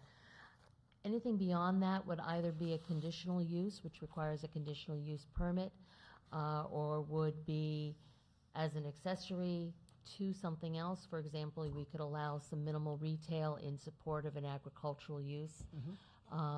Beyond that, I don't know that this area would be eligible for rezoning because there's not a lot of other areas that are already zoned appropriately for this, and for rezoning you do need to be within a quarter mile of the zoning that you're applying for. My best recommendation would be that they come in and have some discussion with planning staff to find out if there is any path forward, and if so, what that path would be. Okay, so that there's not been any zoning application applied for. Correct. On this location? That is Okay. correct, sir. In what time frame would that normally be done? In your Before estimation? operation. Pardon me? You need to have your zoning compliance and your business tax receipt before operation, which is why the site was cited. Okay, and then he's been there for 2 years, Correct. and it's not been applied for yet, That's correct. okay? Didn't know that, but I never agree. We have to do something. It's not say that because I don't know, I'm not guilty or not. But I have to do whatever is necessary, how I say, to be in compliance, and Yeah, but, because even starting for the zoning, you got to apply first, and then to come in, and like I say, this is something. Mr. Chairman, I think first thing that's got to happen, the planning department and you need to sit down and see if that's even available to you to change that zoning. Because she's kind of indicating it may not. Okay, so you may not be able to run the business you think you're going to run there. Okay, so here's what I'm suggesting. I hate to kick the can down the road, but I'm willing to give you, if the board is okay with it, give him a continuance for 30 days so that he can meet to see whether or not he's even able to do what he wants to do there. And if he's not, then you're going to have to cease operation and find you another location. So does the board, I'm going to make a motion in reference to this case to continue it till the March 6th meeting. I would probably suggest that you go 60 days, and that way we're covered, it doesn't have to be. Well, for Let me them, suggest something. to meet, they can do that within 30 days. Okay. All right? And that way, he can decide then whether or not what he's trying to do, where he's trying to do it. Okay? Mr. So- Waters, did you have something on that? Well, I was gonna suggest doing a date certain and giving more time, like maybe till June. Be But plenty of if time he to get it. meets and they can't do it, it's irrelevant. It'll be relevant in June whenever it's not fixed and he's gotta pay a fine though. Yeah. He's got till June to fix it, and then we won't have any excuses and we won't have to hear it again, Well, if we continue it and they meet and he decides, oops, I'm gonna cease operation and, I'll go either way. Make the motion, I'll leave him second it. okay. In reference to case number 2309111632, I move that we continue this to the March 6th Code Board meeting. Second. Okay. You say Se- March? Where's my? March 6th, 2024. And second by Mr. Waters, is that correct? Yes. Okay, all right. Any questions from the board? Okay, all in favor, say aye. March Aye. Opposed, like sign? March 6th. Okay, March You get her 6th. card, she can help Okay. you. I will get you a card. May I add something? Oh. So, my meeting is gonna be with you? I will get you a card, and we will get you scheduled for a meeting with some planning staff as well as me, so better authorities than me, and we'll take a look and see what can be done. Fantastic, because I don't wanna stand your time right here, but I got a lot What of. I'm trying to do couple is things. save you a lot of paperwork that you may not be able to, All right. do, so. Thank you. Okay, Right. default case, who's gonna read? What, you want to read them? I can. Please. Keep track of them.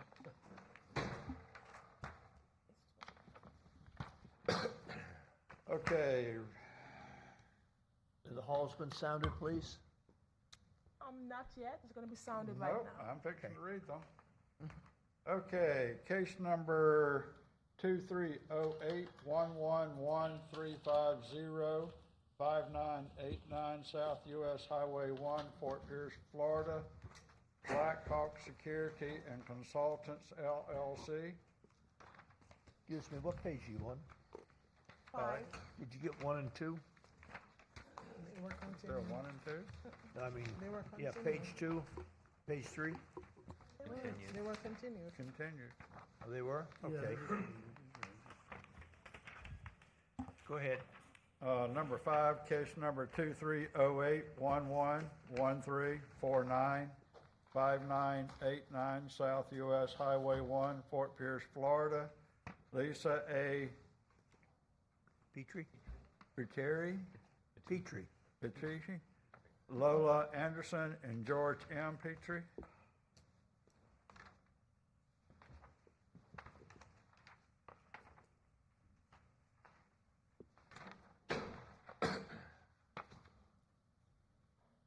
Case number 2310111949, 5808 Spruce Drive, Fort Pierce, Florida. Tracy Sturridge. Case number 2310111793, 4702 Myrtle Drive, Rachel Masiri. I may not be pronouncing that correctly, but they're not here to hear it, are they? Case number 2310111891, 309 Deerwood Lane, Fort Pierce, Florida. Donald J. Willems, Jr., Sandra C. Willems.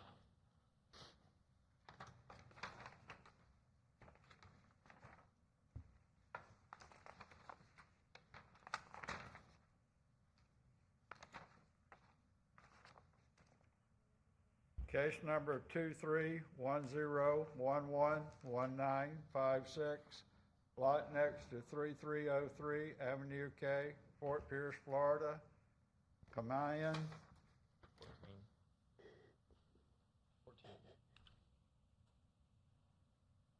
Tax Lien Fund LLC. I'm never good at Roman numerals. You're doing good. Just keep going. Case number 24011122415603 South Indian River Drive, Fort Pierce, Florida. Brenda LaGrange. Case number 23091116406830 South US Highway 1, Port St. Lucie. Sanaya Holdings LLC.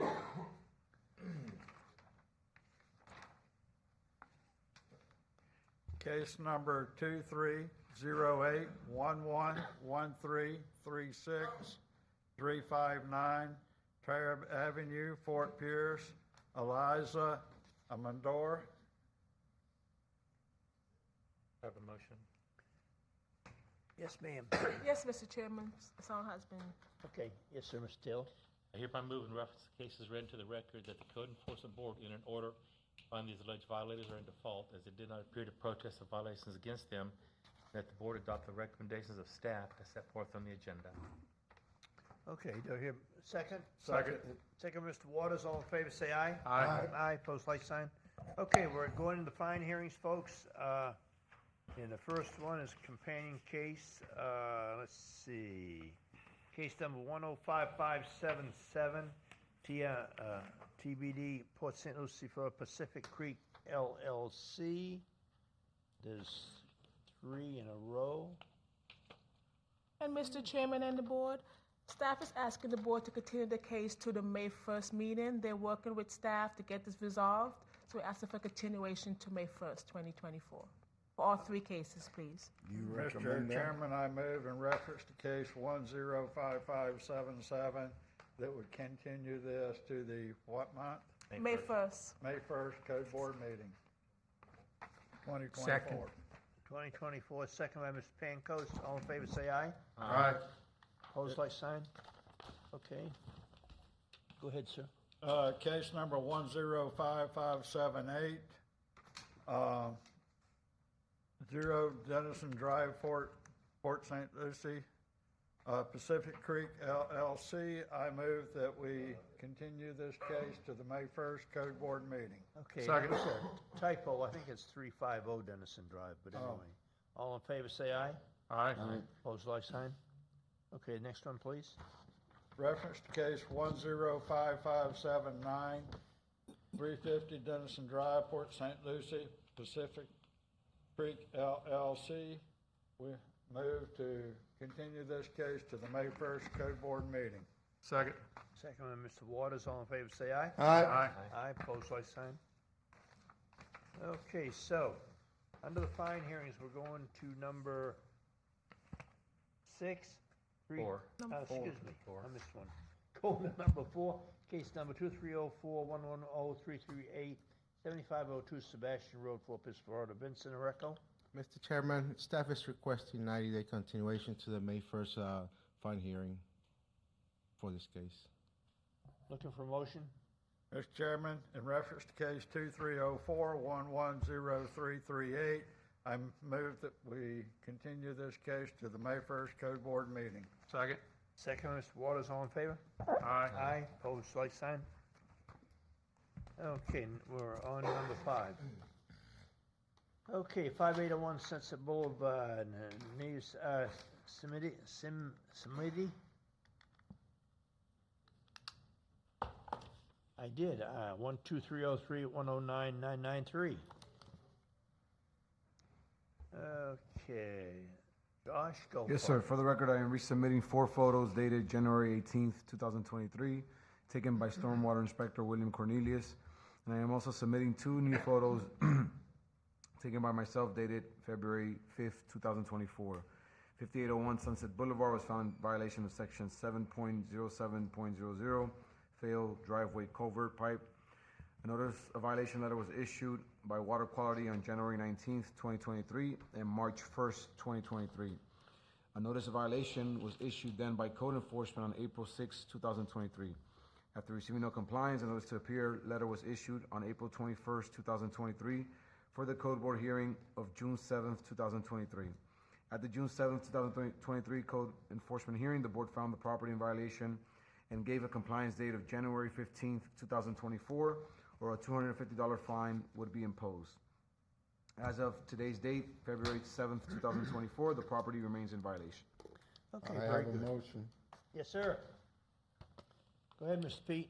I hereby move in reference to case number 2303-109993 that the Code Enforcement Board make the following determination. After hearing the facts in this case, the testimony, the report of staff that the violation still exists, and having considered the gravity of the violation, the actions, if any, taken by the violator to correct the violation and any previous violations, we make the following determination.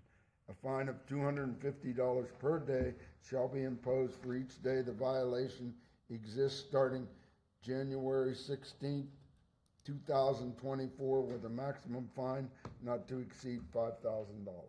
Second. Second, Mr. Murdock, all in favor, say aye. Aye. Opposed, like sign. Okay, we're going over to number 6, case number 2305-110-705-119, Bindale Avenue, Dennis Larry. Thank you for waiting, sir. You've been very patient. Been a long day, thank you. They call that going to school also. Yes, sir. Please state your name and address. Dennis Allery, 2024 Albany Terrace, Southwest Vero Beach. Okay, and you're going to be sworn in Raise here your in a hand, moment. sir. Do you affirm to tell the truth, the whole truth, and nothing but the truth? I do. Okay, Mr. Moe, please. Yes, for the record, I am resubmitting 1 photo dated March 30th, 2023, 1 photo dated June the 13th, 2023, 1 photo dated August the 28th, 2023, and I am submitting 1 photo dated January the 29th, 2024, 1 photo dated February the 5th, 2024. This case was brought to the September 6th, 2023 Code Board meeting for Section 11.05.01 Building Sign and Permits. Please obtain a permit for the mobile home. At the September 6, 2023 Code Board hearing, the Board found the property in violation and gave a compliance date of January the 3rd, 2024. I have remained in contact with the owner. At the Board meeting, the owner did hire a contractor, but the contractor was not registered to pull the permit for the mobile home. As of February the 5th, 2024, there is no permit on file and the property remains in violation. Okay, thank you very much, sir. Appreciate it. Okay, sir, so are you in violation or is this a fine hearing here? We gave you, started in way back in May of 23. What happened here? I didn't get the property, the lawyer didn't get through it till June. Got it registered and everything, and then tried to find out what to do.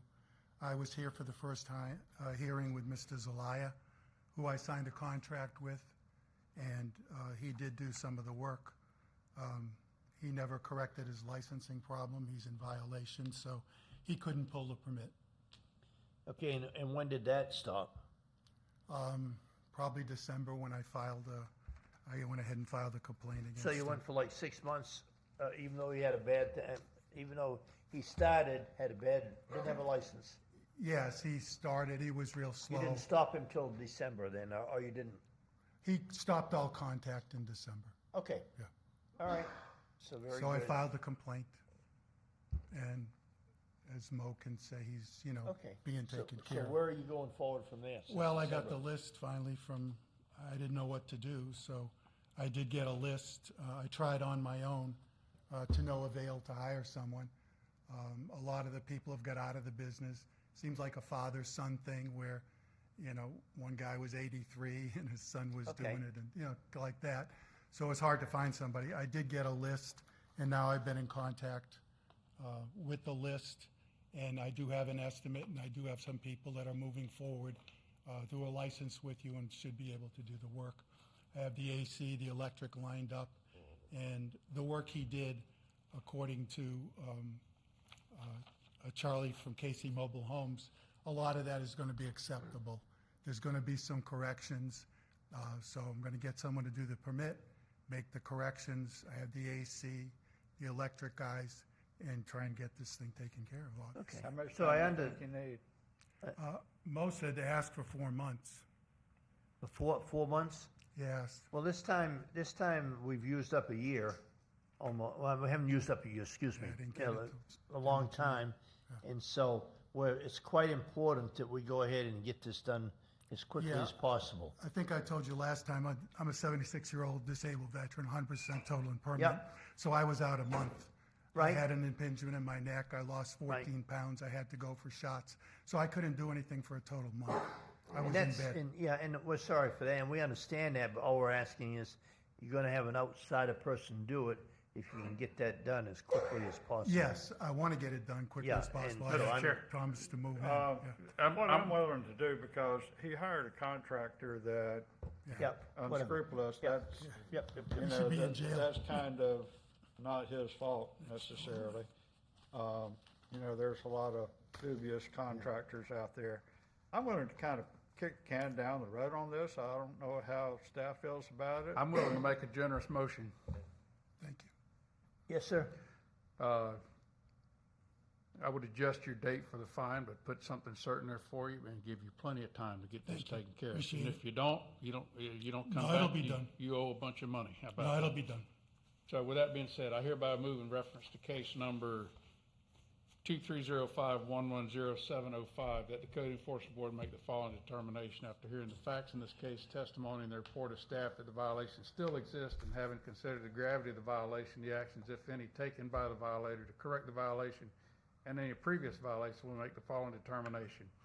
A fine of $250 per day shall be imposed for each day the violation exists, starting September 4th, 2024. Thank you. With a maximum fine not to exceed $5,000. Second, Thank you. Appreciate it. we ain't voting on it yet, but I do have this comment.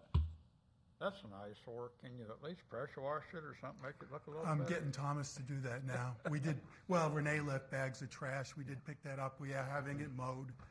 We are in touch with the Your neighbors. neighbors are having to look at these Okay. neighbors Yes. having to Yeah. look at They've this. been real patient. I There's know a the motion, neighbors. there's a motion and a second. All in favor of the motion? Say Aye. Opposed, like sign? Good Okay, luck. Very good. It'll be taken All right. before that.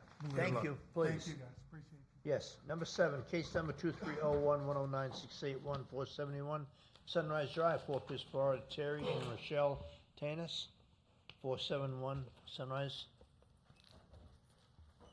Been patient, thank you very much, folks. Terry Tanis, 471 Sunrise Drive. Rachel Tanis, 471 Sunrise Drive. Do you affirm to tell the truth, the whole truth, and nothing but the truth? Yes. Okay, we're gonna hear from Ms. Moisey, we'll be right with you. Yes, ma'am. Yes, for the record, I am resubmitting one photo dated January 25th, 2023, one photo dated May 23rd, 2023, one photo dated July 21st, 2023, one photo dated July 31st, 2023. I am submitting one photo dated February 2nd, 2024. I'm sorry, February 5th, 2024. This case was brought to the August 2nd, 2023 Code Board meeting for Section 11.05.01 to please obtain a permit for the unpermitted structure. The owner was present. The board found the property in violation and gave a compliance date of January 3rd, 2024. Permit number BLDR-2309-004532 was filed on September 27th, 2023, and is still in review. I have had contact with the owner in the past. As of February 6, 2024, the property remains in violation. Okay, thank you very much. This is very interesting on this, because it's been going on for, for a year, and then in September, you went ahead and applied for a permit. I'm gonna get with Sure. staff here and ask him, Mark, can you tell us about that permit? Mark Thornley, building official. The permit is still in review. My records show that there's a couple of zoning compliance issues that still have not been addressed by the applicant, and then the permitting fees. So we have not yet issued the permit. There are a couple issues that need to be That handled? Still have not yet been handled. Okay, are you aware of that?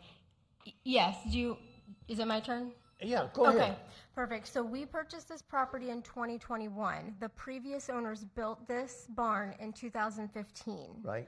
Okay, so you guys found it and let us know in 2023. So we were unaware that it was not permitted. Okay. So at that point, we did have to apply for a variance. We did not get the variance until I want to say August or September. Right after I got the variance, I had to go to the building department and get all the forms notarized. I did.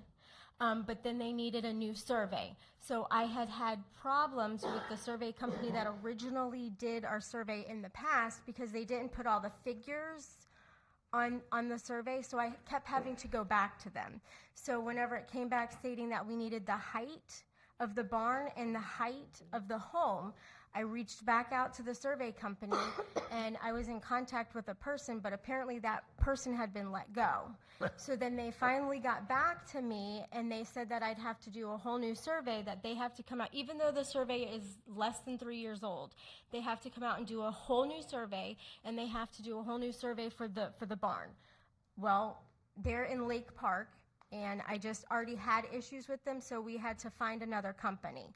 So the gentleman came out Friday of last week. We were finally able to get on the schedule. They did a whole new survey.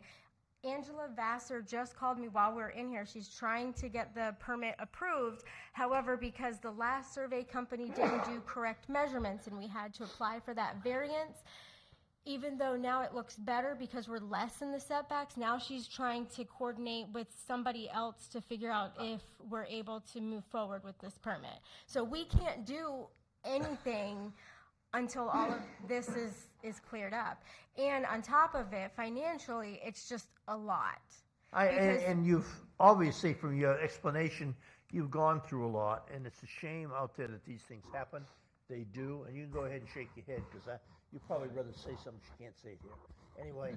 No. Mr. Chair? We're trying our best to make it right, but We're it's... going to work with you. We'll work with you. I'd like to help them out, and Yes, normally sir. I wouldn't ask, I've tried not to ask for postponement, but this is a great case for that. You got a beautiful property here. It's wonderful, and you've gone through a lot of effort, so I'd make a motion that, in reference to case number 2301109681, that we postpone this hearing until September 4th of 2024, giving them plenty of time.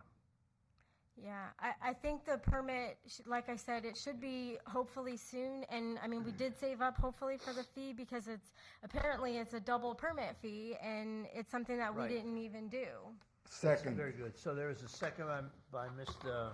Pete, and we'll go ahead And roll call, please. All in favor, no, excuse me. All in favor, say aye. Aye. Opposed, like sign?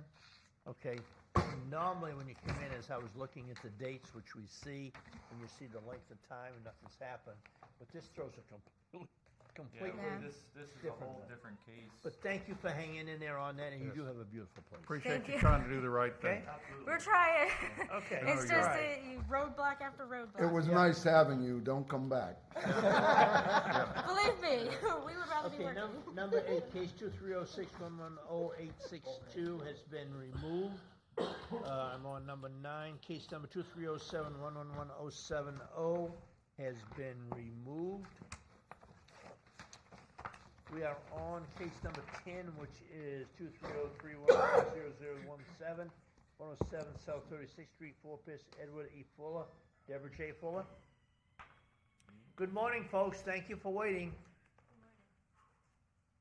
It's hard to get out of those chairs, isn't it?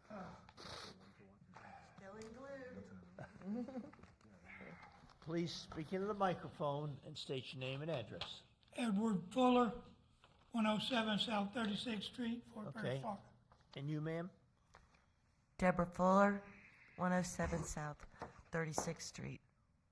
Okay, thank you. Please be sworn in. And do you affirm to tell the truth, the whole truth, and nothing but the truth? Okay, Ms. Moisey, please. Yes, for the record, I am resubmitting 3 photos dated February 24, 2023, 2 photos dated March 7, 2023, 1 photo dated August 28, 2023, 1 photo dated September 5, 2023, and I am submitting 1 photo dated January 17, 2024, and 2 photos dated January 29th, 2 photos dated January 29, 2024. This case was brought to the September 6, 2023 Code Board meeting for Section 11.05.01 to please obtain a permit for the unpermitted structures. Section 3.01.03S, Commercial General, the cargo container is not allowed. Please remove. At the September 6, 2023 Code Board meeting, the owner was present. The board found the property in violation and gave a compliance date of January 15, 2024. On January 29, 2024, the property was re-inspected and found in compliance. Staff is recommending that no fines be imposed.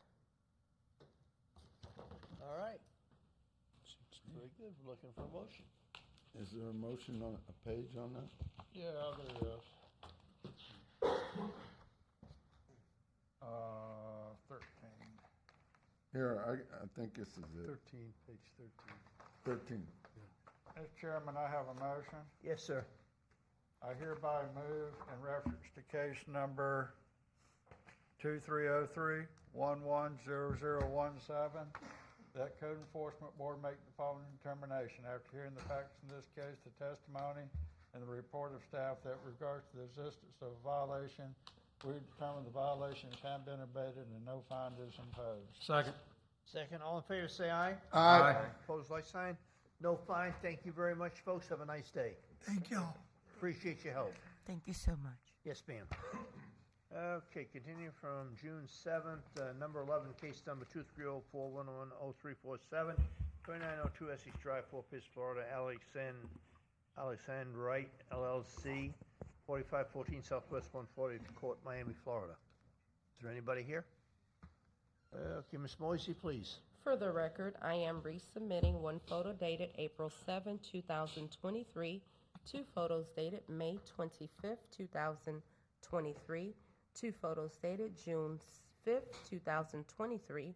I am submitting 2 photos dated October 20th, 2023, 2 photos dated December 4th, 2023, 1 photo dated January 30th, 2024, and 1 photo dated February 5th, 2024.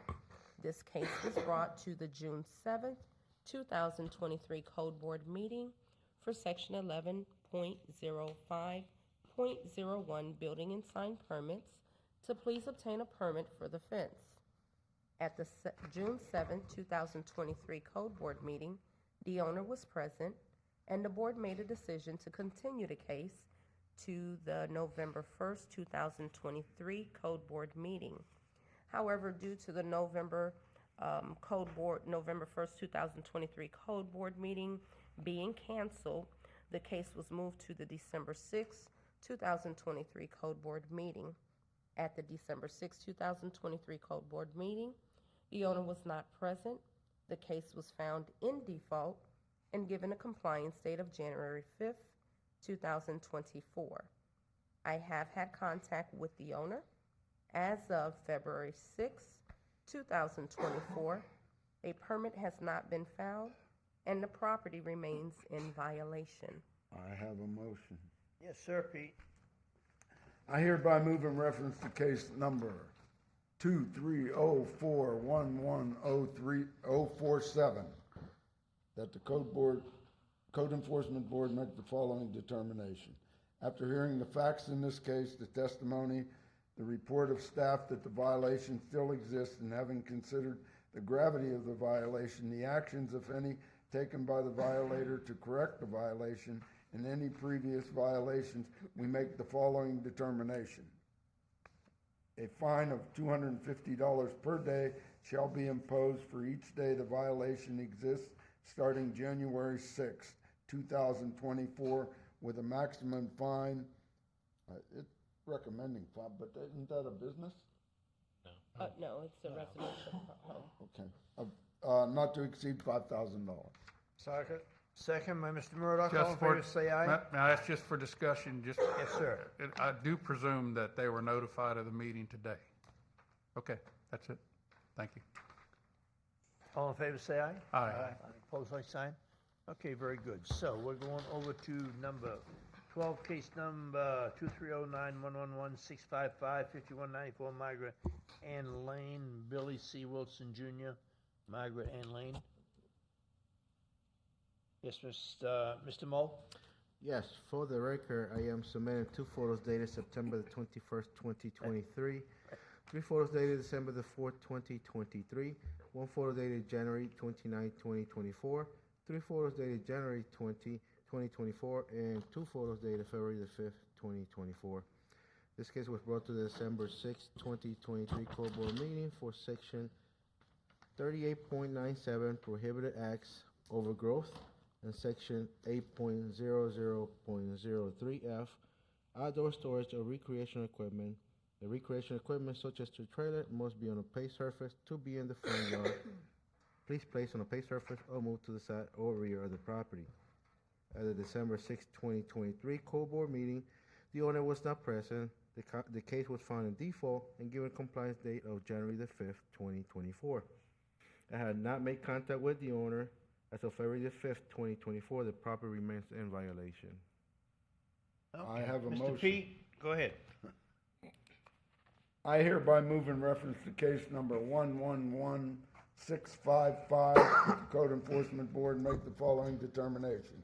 After hearing the facts in this case, the testimony, the report of staff that the violation still exists, and having considered the gravity of the violation, the actions, if any, taken by the violator to correct the violation, and any previous violations, we make the following determination.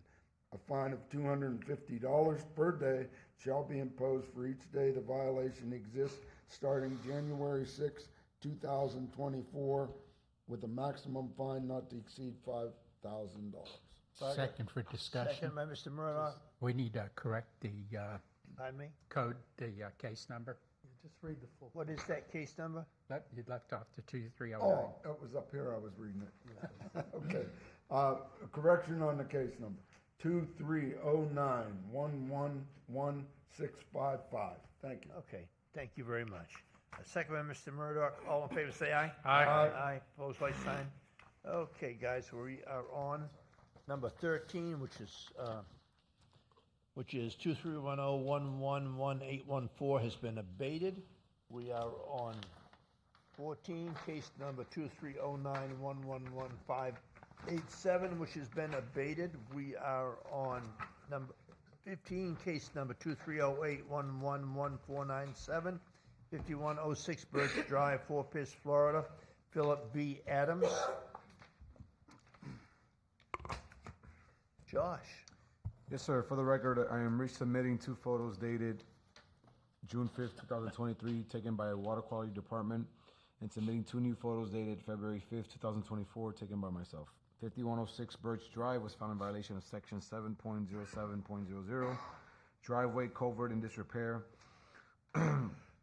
A letter was issued by Water Quality on June 21st, 2023 and July 25th, 2023. After receiving no compliance, a notice of violation letter was issued by code enforcement on August 28, 2023, and a notice to appear was issued on October 10th, 2023 for the code board hearing of December 6, 2023. After hearing, the property was found in violation by default, and the board gave a compliance date of January 5th, 2024, or a $250 fine would be imposed. As of today's date, February 7th, 2024, the property remains in violation. Okay, let me ask you this. So this is on both driveways, that same property? Is that a continuous driveway?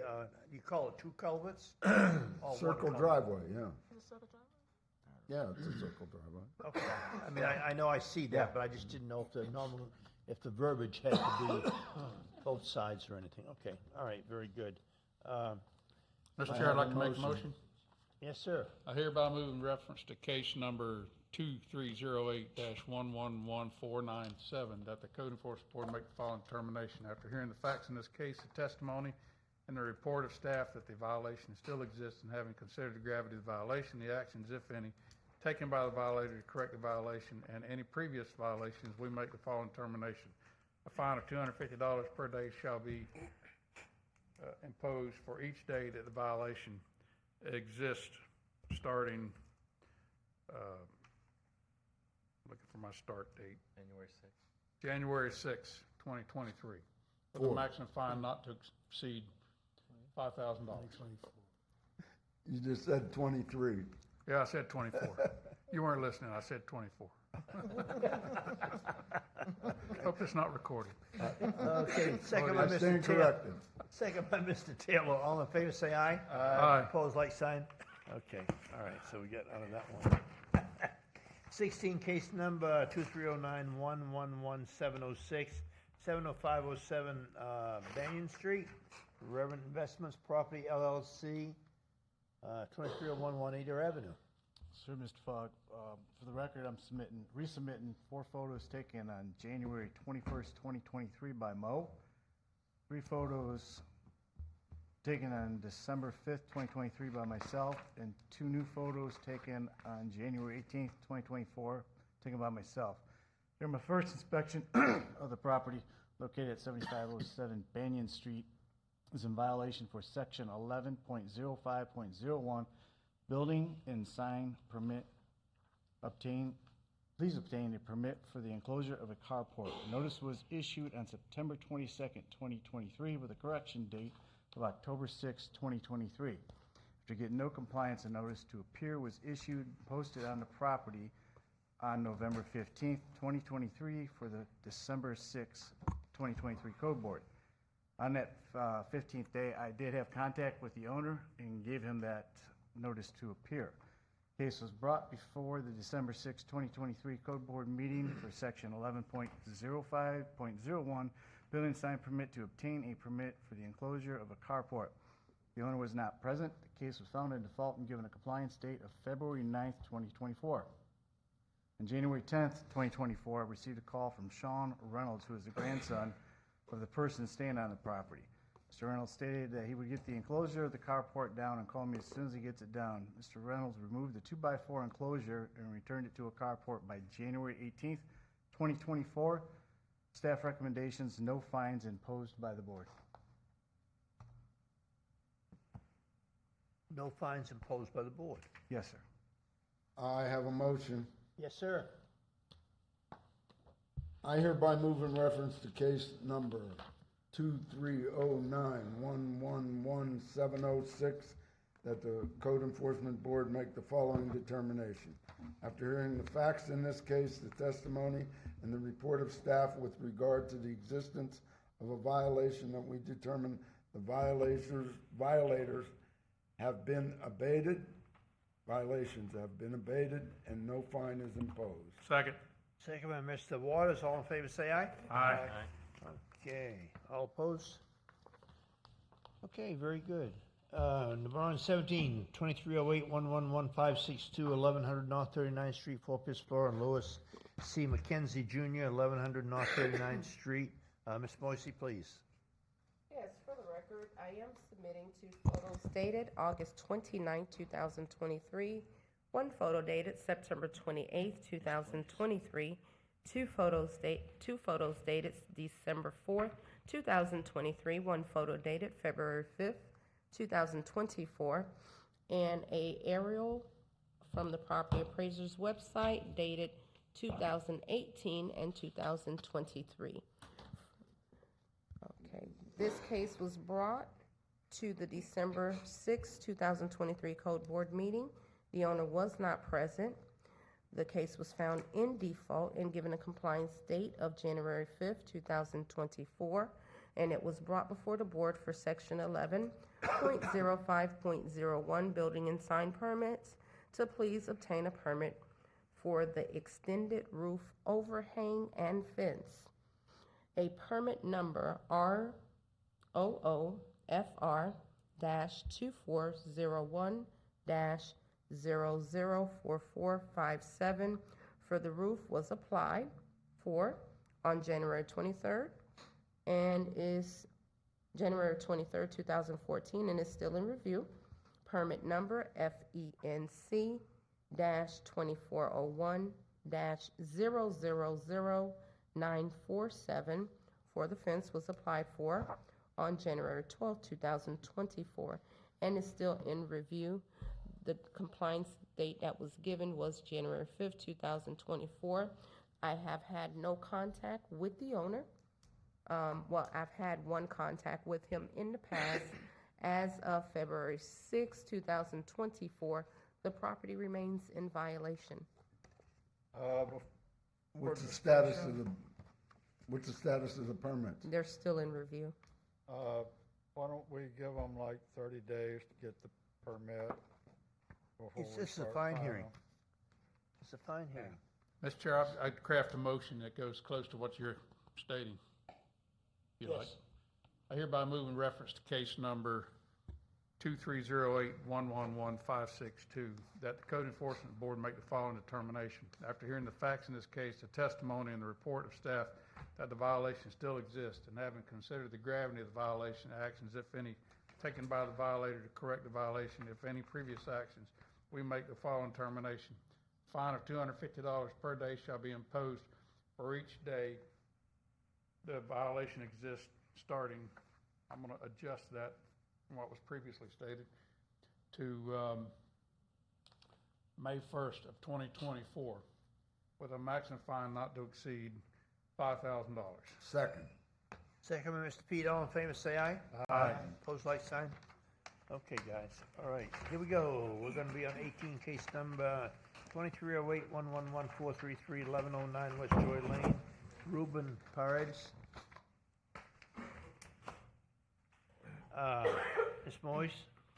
For the record, I am resubmitting 3 photos dated August 24th, 2023, 2 photos dated September 27, 2023, 2 photos taken on November 16th, 2023, and 2 photos taken on December 5th, 2023. I am submitting 7 photos dated January 30th, 2024, and 6 photos dated February 5th, 2024. This case was brought to the December 6, 2023 Code Board meeting for Section 38-26 for outside storage. At the December 6, 2023 Code Board meeting, the owner was present. The board gave a compliance date of January 15, 2024. I have had no contact with the owner. In the past, a voicemail was left and the call was returned by myself, and there was no answer or an option to leave a message. As of February 6, 2024, the property remains in violation. Mr. Chair, I'd like to make a motion. Yes, sir.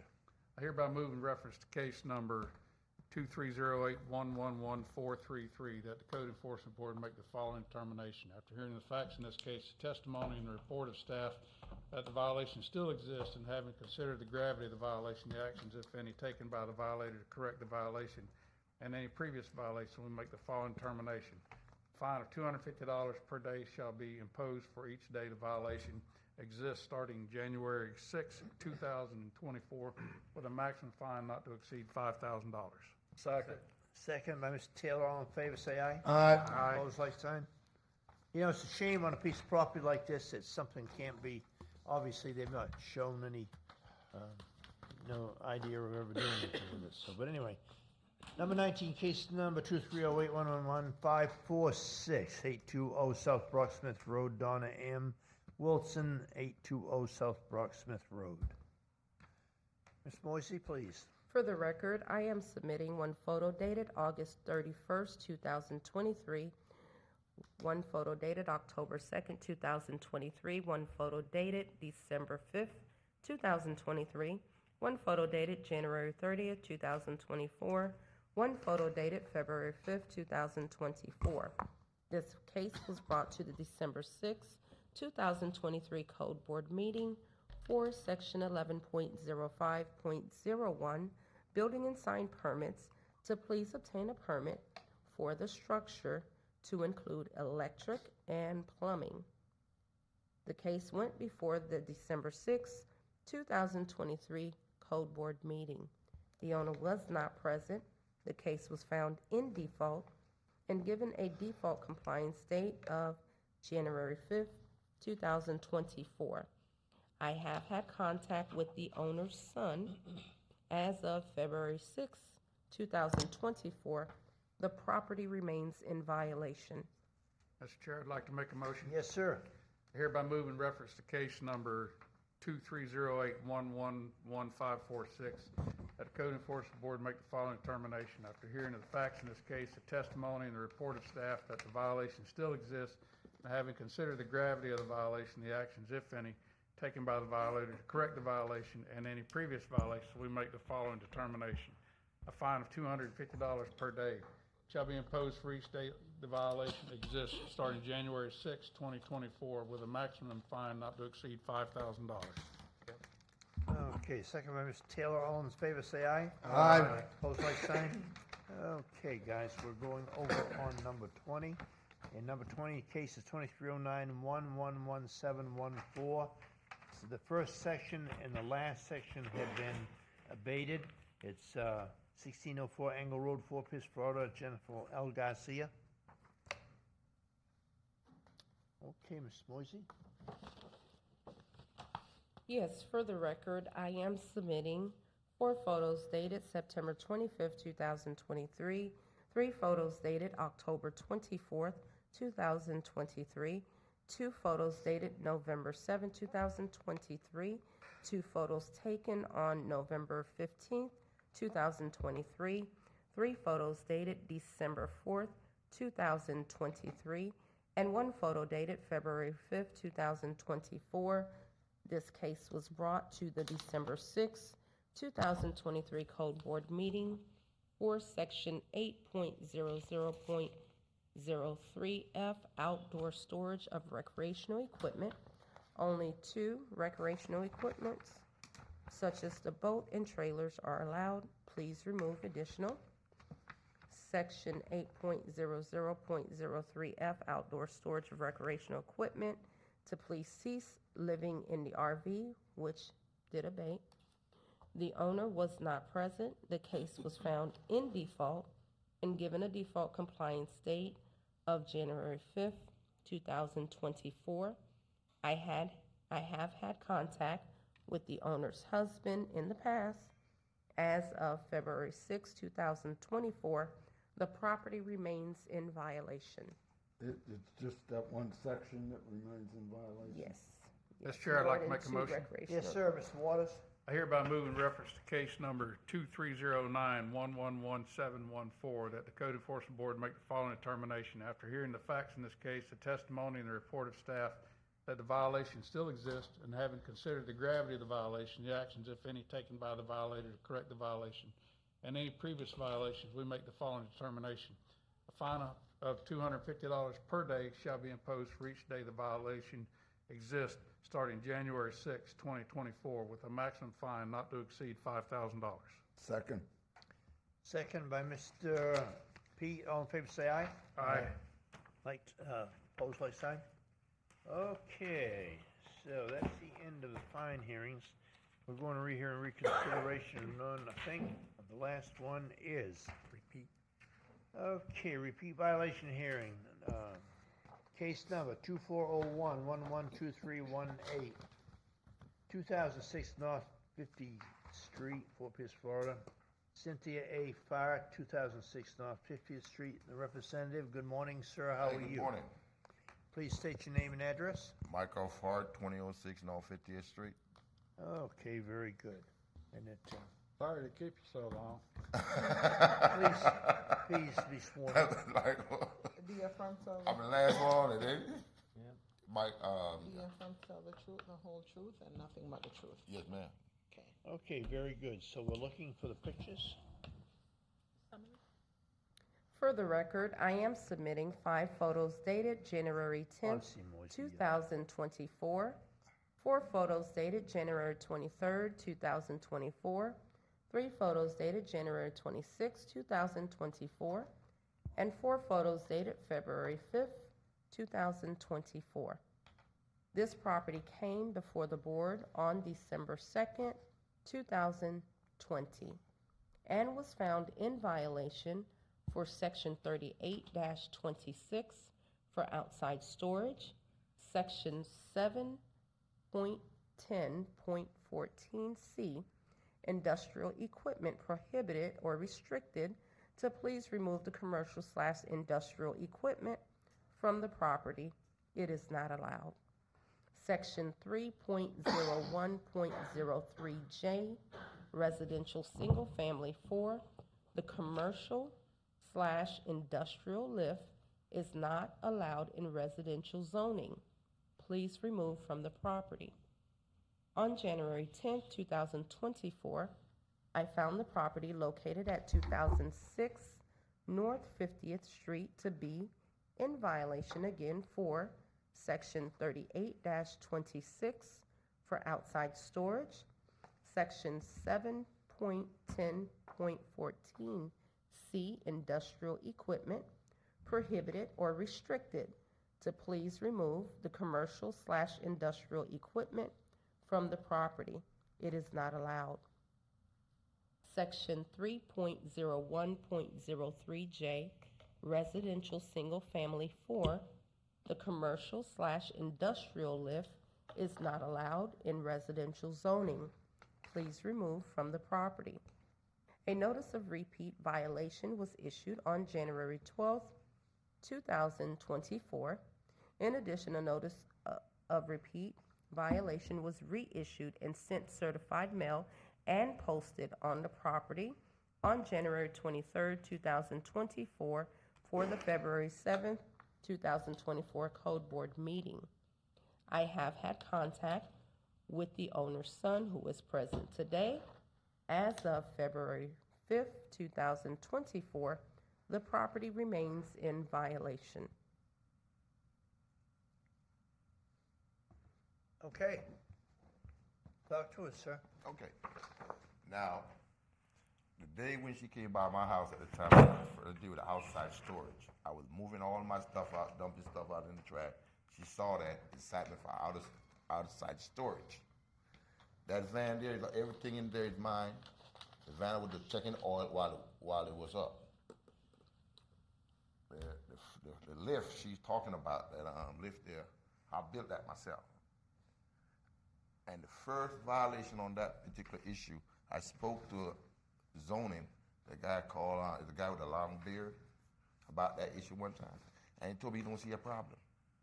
So I removed it from the property, but when I need it, I bring it back and use it. Because he said he didn't see a problem, because it's mine. It's not no commercial equipment I'm using to make money with. It's for my own personal use.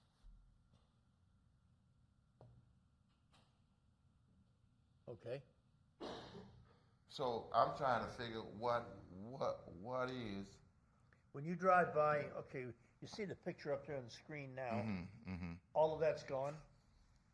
All those vehicles bonded, all legal tags on them. Okay, so the van in the middle and all Van that. is mine. If you do mechanical work there, No, obviously, I fix my own vehicle. Every one of them is my vehicle. they're all registered in your name. That van right there is my buddy vehicle that we use it to clean. We clean building with it. So that's what Okay, I do when but I it's drive somebody that else's one. van. Yeah, I'm just telling you what I use the vehicle Okay. for. That one is here where we try when I go clean buildings, carpet, stuff like that. I use that. The Ford Excursion right there. That is my vehicle. I'm planning to use that with my mom, because my mom don't like to sit into my There's no tag on it. old vehicle. Right. That one is not rubber, it's drivable. I'm just doing my work on my vehicle myself. That white one right there. I just got buy that vehicle for my son. I just got fix that door for him right there. That's my vehicle. Well, the car right next to it, right there, next to it, that's my sister vehicle right there. How many people, I mean, how many, We got a lot of big family, man. They come by my house sometimes. It's like my parking lot, like a parking lot. okay, well, I mean, we're here as a board trying to look at I this, understand that. and you're trying to say, no, it's not this, No, it's but not I'm this, saying and to not that. her, I'm saying to her, the biggest issue that we have is the lift she's talking about, the car lift that I built, and she called it a commercial equipment. Yeah, but it's still according to the rules, it's in violation. You know, when we're But going I'm just by, trying to understand what is a commercial equipment. Where that line? you're in the draw of- residential area, sir. It's So residential. I can't build nothing too big. for it not- The residential area. That's not for me to make a decision. It's only for me as a code board. Yeah, I'm just trying to understand Yeah. that I can be in compliance. That lady, with that issue. lady right there that came before or this time or whatever and wrote this up and all that, she knows what you can have, what you can't have. I'm not the person to ask. She's the lady and our staff. I read the code as you cite me, the code, because I'm trying to understand it. I read that, and it tells me about two-axle vehicle parked behind this here, just generally speaking. And I'm just trying to ask her this question, and she couldn't. That's why I went to the guy up there in zoning, and I take the picture that she took at the first violation, and the guy with the beard, with a long beard. We're not familiar with that. I think Doug, his name was, Doug. We're looking. And he told me, I know you don't see a problem. He said, well, I still got to talk to code enforcement. I said, okay, because I went there and questioned him about it. That's a long time ago before that. Ms. So Danielle, can you help us? Mr. Chairman and the board, we spoke to Mr. Farr numerous times. This is residential zoning. He's repairing vehicles. He has a car lift. That's not allowed in residential. Even if he's repairing for his own family, in residential, you can change your tires. You can change your oil. Right. You can change your battery. You cannot lift your engine out of your vehicle. That's commercial use. And he doesn't seem to understand that. That's why he's here today. Okay. To speak to you guys. All right, very that's good. what I'm trying to, I'm trying to understand the limit of that issue there. Because I How do long my have you work been, by- how by long my have you own been vehicle. doing this? You're here. How many times is this, Danielle, how many times has this been before us, do you know? I think it's 2 times, I believe, twice or more than. 2020. This case, this is the second time it's been a before repeat. us. I can move this thing right now. There's no problem for me. to Well, move the that thing thing is, right there. I you move can it. do it I can now, move but it you right didn't, now but today. you didn't do it beforehand, and you're standing here before us No, now. I came here just to see the attorney over here. I know she was here to explain that to me in a more. It's up to the board if they, it's We up have to to the deal board. with it, Okay. Then Here's that's the why I came here today. All right, first of all, everybody on this board, we're volunteers. We're not experts. in all I know. this, Okay? Ms. Moses, Danielle, Ms. Barbieri, all of those people are the professionals that know these rules inside and out. Okay? Now, they've looked at what you've been doing. No, you can't do that. We need to listen to them. Because when it comes before us, we have to go by what's written. They're saying you're in violation. if you want to argue what you can and can't do, it's not for us. It's for them. Well, I'm thinking that's what the board is for. No. We are not experts in law. I'm thinking that's what the board is for. No. Those people out there. I thought they who wrote the are rule good. and then the board make the What determination. we do is we make a decision on what's in front of us. Okay. I have a motion. Yes, sir, Mr. P. We have a motion. I hereby move in reference to case number 2401112318 that the Code Enforcement Board make the following determination. After hearing the facts in this case, the testimony, the report of staff that the violation still exists, and having considered the gravity of the violation, the actions, if any, taken by the violator to correct the Page 14. Oh, repeat violators, I'm sorry. My mistake. I'm also requesting that the $200 prosecution fee be added as well. Oh, this is a different case then. I hereby move in reference to case number 2401112318. The Code Enforcement Board make the following determination. After hearing the facts, the testimony, and the report of staff that the violator previously committed has been repeated, and having considered the gravity of the violation, the actions, if any, taken by the violator to correct the violation and any previous violations, we make the following determination. A fine of $250 a day shall be imposed for each day the violation exists, starting January 6, 2024, with a maximum fine not to exceed $5,000. Is it a residential or is he a business? It is a residential property, and I found it on January 10th, not January 6th. The January begin 12th date is would what be it says in January the- 12th. January 12th. Look at the staff recommendation also. Okay, all right. So back up, the violation exists starting January 12th, 2024, right? Did you look at the staff recommendation? Staff recommendation? The prosecution fee, 200. Oh, you said $250. Um, On a repeat, you can go up to 500 Oh. if you want. Staff recommendation, $500. A fine of $500, let me start at 500. A fine of $500 per day shall be imposed for each day the violation exists, starting January 12th, 2024, with a maximum fine not to exceed $5,000. A cost of $200 shall be imposed as the cost for prosecuting this case. Prosecuting. Mr. Chairman, We haven't called I'll call a question here in a minute, and you done, Mr. P, do I hear a second? before we make a second, I got a question. Staff recommendation on this paper says a fine of $500. It doesn't say $500 per day. It has a max fine of $10,000. The typo error? Oh, okay. I said So are they $5,000. just, are you asking for a $500 fine? $500 per day, not to exceed $10,000. That's the staff. I'm sorry. Well, that's not what staff's recommend on paper. Let me read it back. Let me read it back from a fine. A fine of $500 per day shall be imposed for each day the violation exists, starting January 12th, 2024, with a maximum fine not to exceed $10,000. A cost of $200 shall be imposed as the cost for prosecuting this case. I get it right that time? Okay. Okay, we're looking for a second? Second. Yeah, second. Second? Okay, second by Mr. Pancoast. Roll call, please. Mr. Fogg? Yes, ma'am? Mr. Taylor? Yes, ma'am. Mr. Murdoch? No, ma'am. Mr. Pankos? Yes, ma'am. Mr. Spataro? Yes. Mr. Waters? No, ma'am. It passed. Okay. That's what you got, sir. So, what I hold now, that's what I'm trying to figure out. Pardon me?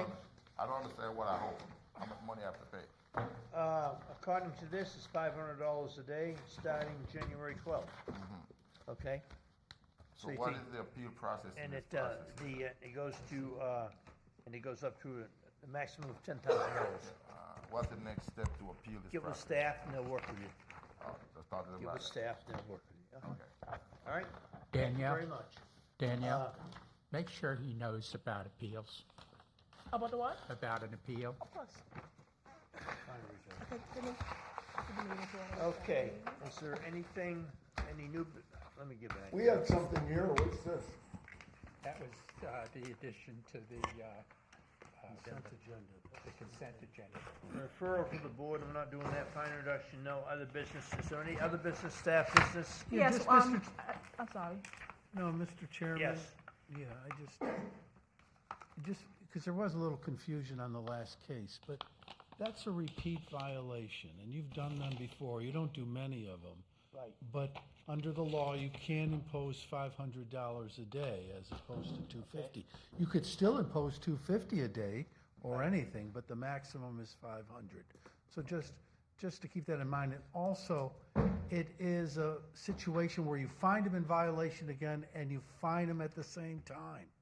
I mean, that's permitted as a repeat violation. It's different than when we do the regular violations, but when it's a repeat, it can be much more harsh. Okay. And that's what staff was recommending, a maximum fine Yeah, of because $500 a Come here day. now today and say, well, and then tell me what I really should do or shouldn't do, or what didn't I do and all that. He can, though, of course, the man can certainly come in for a fine reduction and follow the proper procedures to do that if he'd like to. Yeah. Jack, you corrected me a while back when I was standing up there and I said, repeat offenders should pay more money, and you said I wasn't doing it in the sunshine. So I'm saying it now, in the sunshine. Repeat should pay more. Okay, well, Let the You sun don't shine. remember that, Jack? Okay, and the only other thing I'd like to bring up to staff, and I don't know if, I think the board does, but maybe we haven't mentioned it, is the zoning, is there a time frame on zoning? When people come here, like this gentleman here today, and we had this zoning situation, he never applied for zoning, but yet, in the paperwork, because this procedure and that's what we do, does that happen like that often, or should we put more emphasis on when we're in violation and the zoning comes up, that in there where he hasn't applied yet, hasn't been applied for or something, so that we know that they haven't even got there? Because had we not asked the question, possibly, we would not have known like that when Sandra was here. Well, that's why they're before you, because they never got the zoning compliance. So that's why we brought it before the board, Right. because he did it. Right, and there's some coming up at the next meeting that we put off today, that there's still got written on there, the zoning situation and all that. Well, that's been going on for 5 years, 4 years, that we keep putting it off and off. Somewhere, I'm thinking there's something missing there on the zoning, and it comes before us, and all we can either do is say yes or no. But I think there's something a little more in depth in that as far as the zoning goes. Because how can you come, open a business, not have the zoning, can't get the license and all that, and be in business for 2 or 3 years? That's not right, I don't believe, in most any common sense situation. Does that make sense what I'm trying to say? It does. It's not right, but we don't know until when we find it, and then when we do find it, we cite them, and they bring it before you. So Right. sometimes they're out there for 3 or 4 years, and we don't know. Yeah, and I'm just making emphasis of that zoning, particularly the zoning part, I think, for all of us, would maybe. Well, that's the question I had, you know, they need a permit, they need, you know, all of the other things, but right off the bat, zoning ain't gonna let them have it. So if zoning ain't gonna let them have it to start with, why are we having to listen to all of this other, procedures? And, Because- you know, Because it should be sometimes we nipped don't in the know bud what at the business they're beginning. running. I'm sorry. Sometimes we don't know what business they're running until when they come and talk to us. Even though we might see stores of vehicles, we don't know exactly what they're doing. So until when they come and talk to us and let us know, then we can determine if it's allowed or not. If we don't know, we have no way of knowing if it's allowed or not. So that's the issue, that they don't come to us first. But you before- have to have should have to have a business, I know They the should, they zoning, should, but you should have to have a license before you can open up and operate, I would think. Yes, that's why But they it's don't. not happening. No, and then we cite them. And why? And we're here, we're in this county, we can uphold that, but where are we missing something in there? It is not us, it's on them, because I don't know why they're not coming to us first, that I don't know.